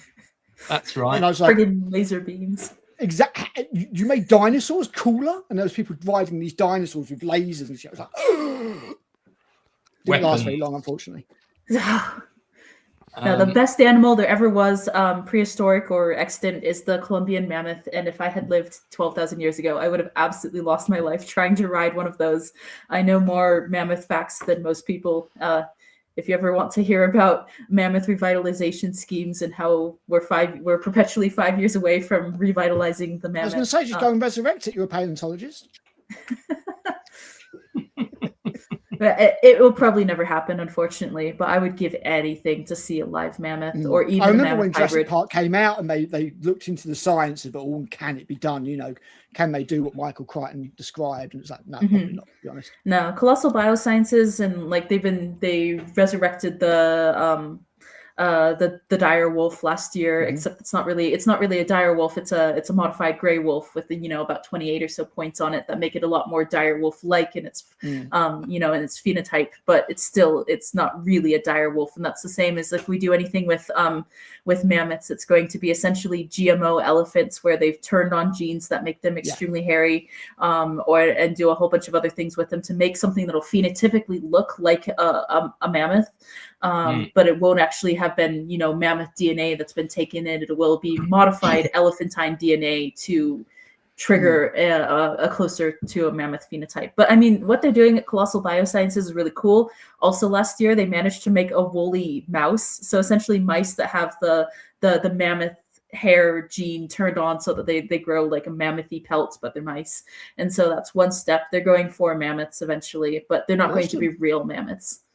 They've done experiments with bugs in high oxygen environments, and they've managed to grow bugs 30% bigger than they are in the natural world just by increasing the oxygen quota. It takes a few generations. It's not like they just grow immediately, but they were able to make, about 30% bigger size. Are you already looking into how you can oxygenate your own spiders at home? I know, right? I just get a tank. I'd love a tarantula that big. It'd be awesome. Loads of fun. Interesting. Okay. I while you were talking about that, I was thinking how great it would be if Enzo could speed up his knowledge of AI animation programs, and then we can take the song "I Do Anything for You," anything from Oliver, but we'll have an animated Anna singing it, and it's about her love of dinosaurs. I think that would really work somehow. I don't know. I'm not a dino person. Yeah, I'm just said you'd give anything to ride a certain dinosaur or something. A mammoth. Mammoths aren't dinosaurs. It's a mammoth. Oh, right. Okay. So the song would be about you riding a woolly dinosaurs as you can possibly get. Right. So the song would be about you. You'd give anything to ride a woolly mammoth. That would be it. Well, that's why I own Clydesdales, because it is actually the closest thing you can get to a woolly mammoth. Is a big Scottish horse. You sometimes get a great big trunk and put it on the front of the horse. Come on, be honest. Come up there, tusks. Anything. I'd pull on this trunk. Anything. Did it? See where I'm going with this? It would really work. Anyway. Why can't dinosaurs play baseball? That could be the name of the movie. I don't know. Because they're dead. We have got a few lizards that are quite primeval, quite dinosaur-like. The Tuatara of New Zealand is one of them. On that bombshell of a wormhole. We should mention Rob Grant. Can we mention Rob Grant real quick? We should absolutely. Yeah, thank you for reminding me. I was quite tempted to do a chew the fat. I was going to do a video. I've been busy, unfortunately. With other stuff. Well, I might do another chew the fat. I might do in addition to the James Hill one. I might do a sort of top 5 Red Dwarf episodes. I am there. Just don't make it in May. All the panel could pick their top 5. I'd struggle to pick my top 5. I really, really would. I would as well, because narrowing it down to a top 10 would be quite difficult for me. I've got so many. Is it Time Lash? Is one called Time Lash? Backwards. Backwards is one. Time Slides is one. Time Slide. What's the one with the despair squid? Better than Back to Reality. Back to Reality. That's a great episode. That is a great one. So for anyone who doesn't know, we're talking about Rob Grant, who was the co-creator of Red Dwarf. I would argue he was probably the key driving force in many ways. Sadly, he passed away at the age of 70. Really well-loved individual in the industry generally. Also, someone who was very generous with time, with fans, and did a lot of kind of fan conventions and book signings and that sort of thing. And he wrote various other bits of science fiction. Here he is reading from his book Incompetence. Have you read that, Critical? No, I've not. There is another one of his books that I have read. I can't remember what it's called now, but It was a similar kind of thing. It was a dude in a spaceship, and there was a robot on the spaceship that was zany and weird, and there was different sci-fi elements in that. It was parallel to Red Dwarf without being Red Dwarf. I can't remember what it's called now. So did some dog die somewhere just now? What happened there? Yeah, hang on just a second. Gonna make sure nothing. It's not my dog, but make sure nothing just happened. Yeah, go and check because that sounded a bit dodgy. Sorry, I'll continue. No, I don't think I've read Incompetence, but I had read another one that it was an alright sci-fi book. It was just a sci-fi comedy book. I can't remember what the hell it was called now. Yeah, I mean Rob Grant. Ralph Plato has never watched Red Dwarf. Wow. I feel it would really appeal to his sort of very kind of dry, dour, sort of, you know, low energy sense of humour that he has. So I feel it would be very up Darth Plato's street. Yeah, I mean Rob Grant and Grant Naylor, the Grant Naylor collaboration, as it became known. Douglas Naylor and Rob Grant were the two sort of main driving forces really behind Red Dwarf, and then I think you also had Andrew Marshall, I think, did some stuff on it as well. But they were the two main guys, and he also worked on Spitting Image, also with Doug Naylor. He did some stuff for Comic Relief. Co-wrote Spitting Image was where he first met Chris Barry, wasn't it? Chris Barry, that's right. Yeah. Who was doing impersonations. He also co-wrote the unaired Red Dwarf American pilot. I've actually seen that. It's very bad. It is very bad. It's terrible. And Dark Ages was another TV show that he worked on, and The Strangers. And he also wrote a number of science fiction novels. But but Red Dwarf obviously was the crowning glory. I mean, man, just we will do a show on Red Dwarf. Red Dwarf is that something, Enzo, that you're a fan of? I watched it years back when I lived with my cousin. I should rewatch it though. It's a good show to watch There's a lot of it. It's a good show to watch with a spliff and a tube of Pringles. You know, those are the two main requirements. Maybe a beer. Although I don't indulge in spliffs or beer, but I'll gladly have the tube of Pringles. But season 3 onwards is when it hit its stride. Yeah, it hits its stride. Yeah, once they get Starbuck in there and Crichton comes back, and you get that finally get that dynamic between them all. That's when it really I love the first 2 seasons as well. I think I do. I quite like the Scutters. They have the Scutters, the funny little robots. I think Me Too is an amazing episode, or Me Squared rather. I never saw. Do you know what? I've not seen the revival, Red Dwarf Back to Earth, which is it's terrible. Don't watch that one. Right, skip that one entirely. Right. And then they did seasons 10, 11, 12, and a movie. Watch those instead. They did seasons 10, 11, and 12 after that. Yep. They've funded all of it. I don't think I've seen those. Is that so? They're worth watching, aren't they? They're worth watching. Yeah, they're pretty good. I've only seen not brilliant all the way through and stuff, but they're quite funny. There's one really funny one where, because Lister is his own father, as you well know, when it comes to Father's Day, he ends up recording a video to discipline himself as his son, and he gets really, really drunk before he records it.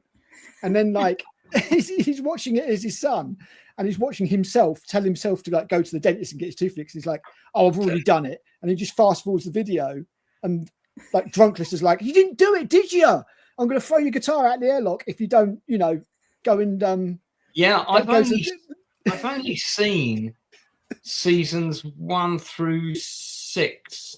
Okay, so 7 is the one where Kachansky comes back and Rimmer leaves.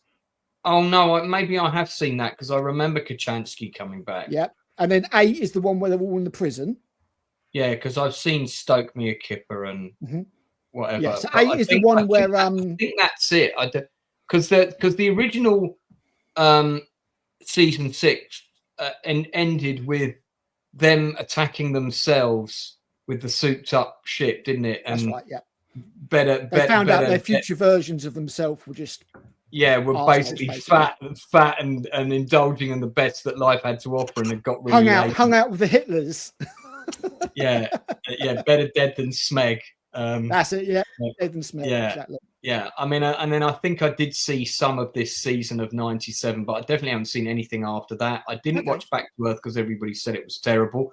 I didn't even know these seasons have taken place, and I've realised why I now know this, because during this time period between 2012 to 2017, I was married. That's why. Yeah, now it all becomes clear. This is why I had no knowledge. There's some genuinely good stuff in there. There's and The Promised Land, is that like the feature film that wraps it all up, or it's not, unfortunately. So it is a feature film. It's like a special, about an hour and a half long, but they were actually due to do another one, and that got cancelled due to lack of funding. Right. Rob Grant had actually written a prequel for Red Dwarf called Titan, which is due to be released in July, and was looking to turn that into a TV series. Obviously, they could have easily, do you know what, in this time period, if they'd struggled for money, they could have so easily crowdfunded.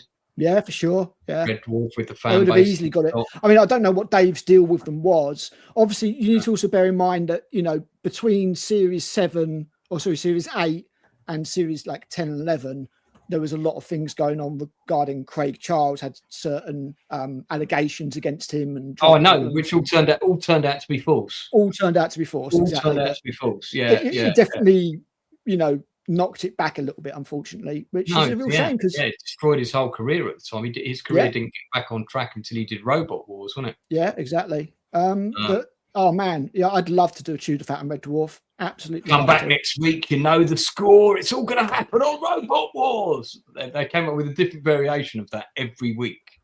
Hypnotisk. Now there was a robot. Yeah, this is for me. These seasons. I mean, yeah, seasons 1 and 2 are fine, but season 3 is the bollocks. Time Slides is brilliant. Backwards. Marooned is an absolutely magnificent episode. Marooned is amazing. Yeah, Body Swap is fun. You know, and then, this season's okay. There's good episodes in this season. And then Hollership is good. Yeah, but Back to Reality, I love Back to Reality, man. Demons and Angels has got a tarantula in it, so I have to mention that one. Oh yeah. And then there's the one where they go to the planet Rimmerworld, isn't it? Yeah, and that's like a bit later on. Quarantine is really, really good. That's got Arnold Rimmer in a gingham dress and army boots with Mr. Flibble the puppet. Gunman of the Apocalypse. That's a fun one. That one won an Emmy. Yeah, that's because that's like the Battle at the OK Corral, isn't it? Kind of thing. Computer, like a Western computer game. Yeah, and then I don't know if I've seen. I might have seen some of these. Duck Soup sounds vaguely familiar, but I definitely haven't seen the later stuff. So give them a watch. They're not all brilliant, but there's some good stuff in there for sure. I think I'm going to go back and watch it from season 3 onwards and prepare it. Yeah, I mean, it's only 6 episodes a season ever, so I bumped it's very into, bingeable. I bumped into Chris. I've met what's his name? I've met Craig Charles a couple of times. Really lovely. I bumped into Chris Barry in Waterloo Station. This would have been probably around early 90s, and he was just heading to the escalator, and I saw him, and I just, without even thinking about it, I just went straight up to him and I said, "Oh my God, Chris Barry," and he said, "Yes, it is me." Sort of, he was quite funny, and I went, "You're absolutely brilliant. I'd be really foolish if I didn't ask you for your autograph. And I don't normally ask people for autographs, but I've got to ask you." And he looked at me and he paused for a second and he went, "Go on, then." Like that. And I've got a notebook somewhere in a box that's a luminous green, and it's got a whole load of notes in it for whatever I was doing at the time. And then there's a page with Chris Barry written on it, and then after that there's nothing else in that book because I never used it again. but I don't know where that book is, so who knows if I've even still got it. But he was very nice. He was very polite. Would love to have worked with him. Anyway, okay, we've gone well over now. So yeah, that's my bad. Sorry.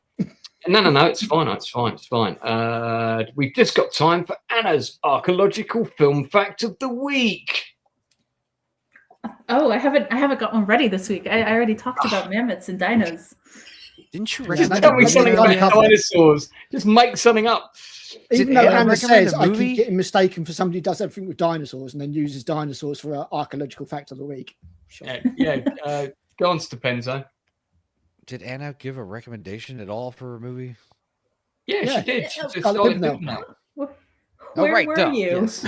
That was the bit when you were taking your nap on the show. Yes, of course. Yeah. What I hadn't seen. Yeah. No, everybody did one, and we all talked about Dirty Business, which you hadn't seen. That was your other nap. I do actually have something, but I don't want to take any more time. So we don't have to worry about it. I feel like everybody got equal time tonight, didn't they? Everyone got equal time. So it was quite a small panel for a change, wasn't it? I just checked the OWL wordometer. Yep, OWL is still in the lead by about 1,000 words. Surprised me. But yeah, next week I'll bring up something related to Highlander. Did you? Awesome. Oh, but did you say you had another movie choice you wanted to mention? You're going to? Oh no! I actually always do have an archaeological fact. I just don't want to take too much time. I have obtained Charlie Chan and the Curse of the Dragon Queen. So it's a feature of the show now. We have to have an archaeological fact of the week, tenuous or otherwise. Have you got something? Okay, I'll just mention really quick, since we've all been thinking about the upcoming Highlander remake that was news last month. Oh, I thought you were about to say, because we've all been thinking about the war in the Middle East, I've got an archaeological fact. So I said, no, okay. That could be next week's if you want. Next week, yeah. But in the ruins of downtown Baghdad. I wanted to revisit from the original Highlander film because they did a lot of filming around Eileen Donan Castle in the Western Scottish Highlands, and I think this castle is really, really neat because it's on a tidal island that's at the confluence of 3 sea locks, and so it gets sometimes it's not an island and sometimes it's absolutely surrounded, and so it's a wonderful location for a castle. And everyone, well, even long before it was a castle, it was a Celtic monastery, and before that it was an Iron Age fortification, and so people would just see this cool tidal island and wanted to build on it. And then they built this curtain wall castle in the 13th century, and it remained a castle for centuries until a lot of people don't necessarily know this, but it was demolished completely by gunpowder during the Jacobite uprisings. And so it wasn't rebuilt until it was 1910 or 1915 was when they started to rebuild the castle. And so what you see in Highlander and then a whole bunch of other films, because it's shown up, it was in Elizabeth the Golden Age. It's been in a lot of British television and film. But it's an extremely modern castle. It's not even 100 years old complete. And yes, they've built it sort of as it once was. And there's actually a few photos of the ruins of it before it just completely fell down, but after it was blown up. But I think it's really funny that everyone uses this castle as a filming location, and it's not remotely original. But it's such a cool spot. And the bridge also was built in the 1920s. There you go. Look at that shot. So that's the view from the bridge nearby. Yeah, nice funny enough, right there. I've been to Scotland 3 times now, and I've always wanted to go to this castle, but it's quite an awkward place to get to. It's not original anyway. Yeah, it's like Nottingham Castle. There's just nothing left of it. Oh no, I mean there's basically the hill of Nottingham Castle and the gate, and that's about it. I can see Nottingham Castle in my house more or less. I remember when I wasn't living in Nottingham at the time, but there was a story going around about Robin Hood, Prince of Thieves, and you've got the famous shot where Nottingham Castle comes up, and there's a shot of the castle, which is actually a shot of the castle in France that they used for some of the shots. And apparently everybody in the cinema in Nottingham just went, it doesn't look anything like that. No. Oh, they were all everyone was laughing. One of the Henrys wrecked it. I can't remember which one. Yeah, but that's the one. If I go back to the map and zoom out, So you can, as you can see, there's the confluence of the three locks, as discussed by our resident historian, archaeologist. Oh, so it's in that bit of Scotland. Yeah, I've never been anywhere near that. Yes, it's that bit. It's the spiky bit on the head. That's where it is. Yes, the most heavily glaciated part, which is why the topography looks the way it does. It's not an easy day trip from Edinburgh. Let's put it like that. No, You've got to go to Port William, and then you just think though, if you were an Iron Age chieftain and you're like, I want to build my stronghold somewhere, this is like the coolest island you could possibly find. Yeah, it's pretty sweet. Yeah. Like, I'm just gonna be king of this little island, and no one can touch me. I lived in Coultry, Stirling, but I've never been up that far. There is a lot of very cool castles in Scotland, sure. And Wales. There's some great That'd be a castles good in Wales. stream to do. We could do a stream where we look at castles in the UK, because I'm a massive castle nut. So, well, yeah, Al, you said you're going to Osaka Castle in Japan, and I hope you visit Himeji Castle as well. That's one that is Japan's best castle. Yeah, for sure. I can Japan's put that best stuff down. castle. I failed to get tickets for the Nintendo Museum, so. Oh, really? Yeah, it's done on a lottery for some reason. So you that's Japan for you. 3 months in advance and didn't get picked, but yeah, never mind. There's plenty of other stuff to see in Japan. Castle that can be bypassed and isolated is a useless castle. Well, indeed. All right, so yeah, I mean, I think season 3 is where you had the great energy between all the characters. Yeah. But I think Crichton just rounds it off, really, doesn't he? Yeah. I quite like the Scutters in the first 2 seasons. I think the first 2 seasons have got some, because it is just mainly Lister and Rimmer all the time. That character twinning, that character dynamic really gets worked on, and that's some of the really good character developments done. The episode where I think it's oh god, I think it is Me Too, where you find out about the story behind Arnold's trauma with gazpacho soup. It's quite funny that really they well did done an episode called Me Too. That's quite. Or Me Squared. I think it's Me Squared. Is it Me Squared? Okay. Yeah, it's the one where you've got 2 Rimmers for a little while. Oh yeah. I remember that. Yeah. Entertaining. There's some really good stuff in there as well. Waiting for God, another good episode. Yeah, that's another good one. Sort of loosely based on the Waiting for Godot play. Yes. Yeah. Slightly inspired by. I'm sorry, I'm getting distracted by castles in Scotland now. I'm starting to look at castles. Right, let's not do that because we'll be on here another hour. Well, thank you very much to my regular co-host, Stupenzo, and Anna and Critical. Luke did warn me that he was ill and might not make it tonight. I was expecting the Inside Man, but I'm sure he had a reason why he couldn't come. So, but that's okay. 4 is a good number, as Enzo. You got to be careful about that drinking water, I guess. Yeah, that's it. He's come down with tuberculosis or something from the tap water. Yeah, he's got E. coli. Well, it's funny because I made a run for the beach the other day because we've had amazing weather in the UK to the beginning of this week and last week, and we really did have some fantastic weather.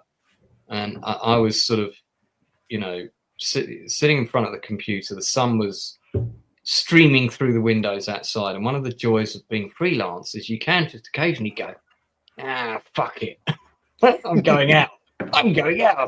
And I just, do you know what? I went down to the train station. I don't know if you've ever done this. I had no idea where I was going, and I just sort of got there, and there was 3 trains to 3 different seaside destinations leaving within the next 45 minutes, one of which was going in 15 minutes.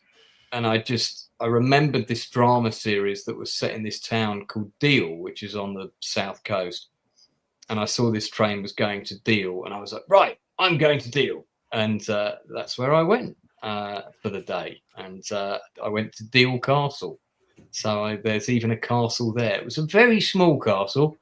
And I went around the museum, and the museum basically had sort of like 3 exhibits in all of the 20 rooms that there were. Most of the rooms were completely empty.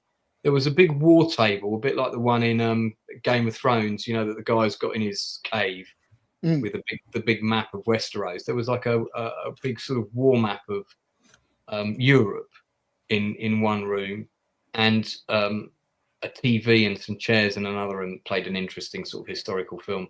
And pretty much the rest of it was pretty much empty, and you couldn't go to the top battlements. So yeah, I mean, it's only 10 quid, but I felt like it could have been a fiver. But yeah, it was all right. It was all right. Deal. You did an Eternal Sunshine of the Spotless Mind. You just got on the train and went off to the beach in Montauk. Yeah, but you know what? It was. I had some pictures on my computer, but I think I've deleted them. But it was an absolutely stunning day. It forgot to rain for a couple of days. The weather was amazing, incredible weather. And this is the castle here. I should see. We've gone down another rabbit hole here. Sorry. That's Deal Castle. It's kind of like a Napoleonic sort of style thing. I love the rosette profile. Yeah, it was under siege in the Civil War, and it changed hands. So that's the only time it's seen battle. It also got bombed in World War II. The officers' quarters. It was kind of an attachment building. Got destroyed. I've got pictures of me standing next to these naval guns and things. And then Deal's got this sort of quite nice pier that goes a fair way out. That's down here on the right, and it's got a restaurant on the end. And this is what the weather was like the day I was there. It was exactly like this. Looks nice in the South End beach. That was it. And that was the last week of February. Yeah, it's much nicer than South End, which is full of not hard. Full of all kinds of suspicious characters, and I'll leave it there. I used to live there. Yeah. Oh well, you have my condolences, mate. Well, that has got a pretty cool ghost train on the pier, though. But yeah, so that was the first thing I did was I went straight out on this pier, and was most relieved to find that it did have a toilet on the end. It was the restaurant. But yeah, nice little seaside town. It was great fish and chips at this place on the corner, just behind this thing. So is that a red phone box? That is a red phone box. They've got a couple of these in the town. Bloody hell. A couple of those, and and I think there can't be many of those left. I can't remember if that was that wasn't the place I had the fish and chips. I basically. I looked up on TripAdvisor, what's the best, because whenever I go to the seaside, I always go and get fish and chips. And I looked up on TripAdvisor, what's the best fish and chips?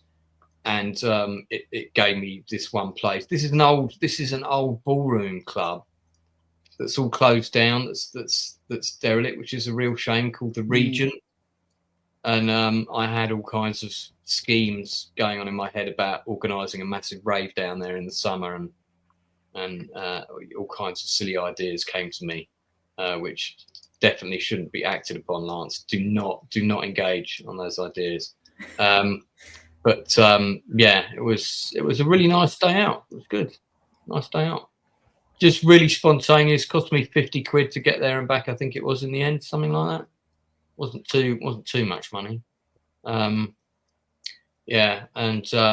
one of these shops along here, I had the fish and chips in, and it was the absolute bollocks. For those Americans listening, that means very good. Very nice fish and chips, very fresh. So more good weather on the way. Apparently, spring is upon us. Winter Might is even have finished. to stop wearing black t-shirts. You never know. It's gonna rain over here for the next 5 days. I'm excited. You can wear black. Haven't you still got like a snowstorm in Texas right now? Is that still happening? No, What's going on? it's been awesome weather. It's been perfect the past month. That means there'll be another. It was front snowing soon. here last It's night, spring but break. it's melting off. Yeah. I think I It's might gonna do a new rain segment tomorrow next until Sunday, Awesome. so I'm excited. Apparently, we're due Okay. more sun. I don't know. Honestly, here in the Midlands, we can get 5 different types of weather in one day. It's ridiculous. We can. That's very true. In Cornwall, you get like 10 different types of weather in 30 minutes because it's that peninsula with the sea either side of it. Weather's changing all the time. All right, okay, we're going to wrap it up there. Stupenzo, you got anything you want to plug real quick? No. Okay. There's that was nice and quick. Sorry, go on, Stupenzo. Tomorrow's movie is Boxing Helena. That's what it is. Oh my God. Insane. Is that the one that that's the one. Kim Basinger was supposed to do originally, and it was a whole thing, and she got sued. She got sued into bankruptcy because of she broke verbal contract to not be in that movie. Right. Anyway, that's the movie tomorrow, and then I should be on AJ's tonight for Tighten Up Tuesdays, which has been off for a month or so, and probably be on Circle of Jerks Saturday. I might be doing a Stupenzo Cast Thursday. Definitely Dorkside Sunday. So same old shit. I could do a movie. You could do a pretty good movie about that. About the Kim Basinger thing getting sued. Right. There's definitely a script there. Definitely. You could also make a movie about abducting a woman you love and amputating her limbs so she can't run away from you. Oh, wait, they already made that movie. It's called Boxing Helena. That's Boxing Helena. Sherilyn Finn. I forgot Bill Paxton was in it. He's so, like, they keep trying to make him sexy. It's weird. Does the film hold up? Does the film? I mean, was the film? I mean, it's insane if that's what you're asking. Yeah, it's I don't think I ever watched it. I think I was just check out the We Watch tomorrow. We'll that. watch the abridged, funny version that we made. Transformative. Okay. We transformed the weird Boxing Helena movie into a hilarious comedy somehow against all logic. Brilliant. All right. Well, yeah, I did actually get another. I did get another reused content thing, so my channel might get demonetized. I have to send in another appeal and demonstrate that I am transforming this this material. I'm like, come on, dude. Who else is turning Boxing Helena into a funny romp? Facebook is now back up and running. Oh, is it? It wasn't a minute ago. Okay. But not for me. Okay. Anyone else want to plug anything? Anyone? Starfleet Academy isn't finished yet. So I'll still be torturing myself. How many episodes are left? You're still doing Starfleet Academy. I have not. 2? So how long is the season? How many episodes has this been? 10 episodes long. 10 and every episode's an hour, isn't it? Is there 12? Is there 12 in total? No, there's 10 in total. That's so unfair. Otherwise, in a world where good lose my shows are mind. getting 6 episodes, you have to suffer through 10 of this. I mean, I think even sort of really kind of liberal artsy types are really having trouble defending that show because it is dire beyond belief. I'm trying to make the reviews fun, and that's all I can do. Oh, your reviews are more fun than the show. Yeah. Well, thanks everyone for tuning in. And also my panel, of course, Anna Critic-Out and Stupenzo, my amazing co-host, who's off camera today because he hasn't had his makeup done, but might be back on camera next week. Who knows? Everybody free for next week? That's here. Is everyone free? Yes. I think so. Okay. To Don't Charlie forget. Chan and the Curse of the Dragon Queen. Yeah. So the Charlie Chan Curse of the Dragon is the only homework, unless some amazing thing. Apparently, there's 40 of them. What with Peter Ustinov? There's 40 Charlie Chan films. I was like, and this what? is the last one. Not all starring Peter Ustinov. I doubt it. No, I mean, no, there are. Yeah, he's a big character in that sort of folklore thing. With him living in London and solving crimes or whatever. Never heard of it. Yeah. But I have the Curse of the Dragon Queen. So if you can't get it, let me know and I'll find a way of getting it across to you. There was a Doctor Who, the Curse of the Dragon's Talon, or the Curse of Wang Chiang or something like that. And that whole episode of Doctor Who was Charlie Chan was quite popular around that time. So that whole episode of Doctor Who was inspired by that, for those people that don't know.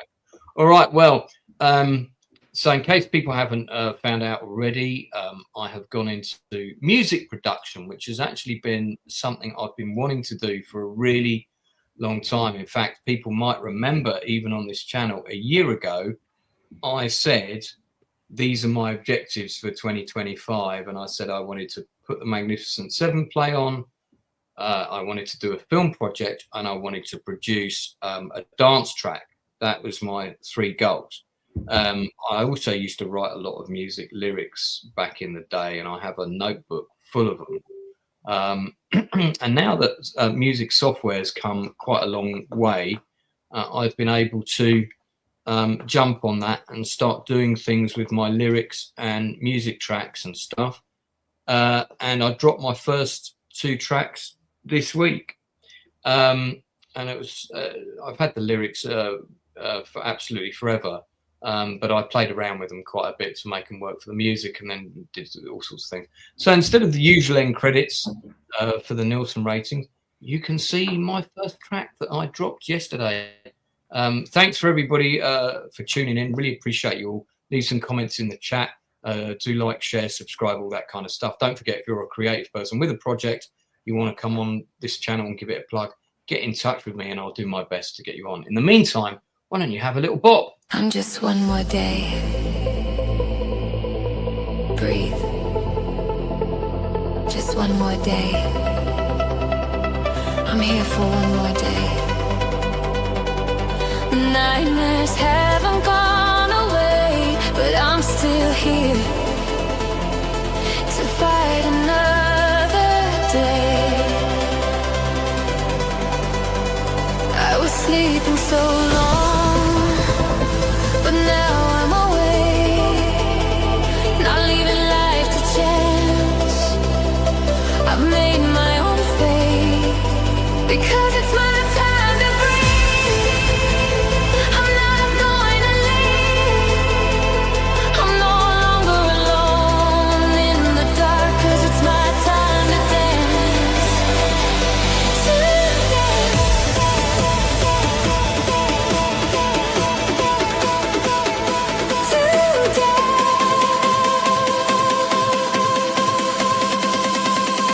Yes, it's my time to dance.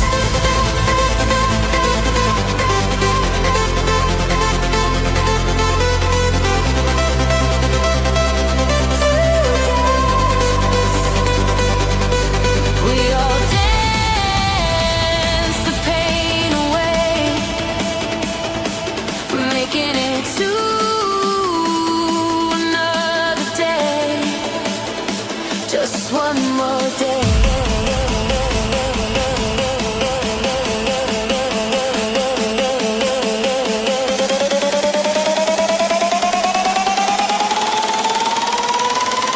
To dance.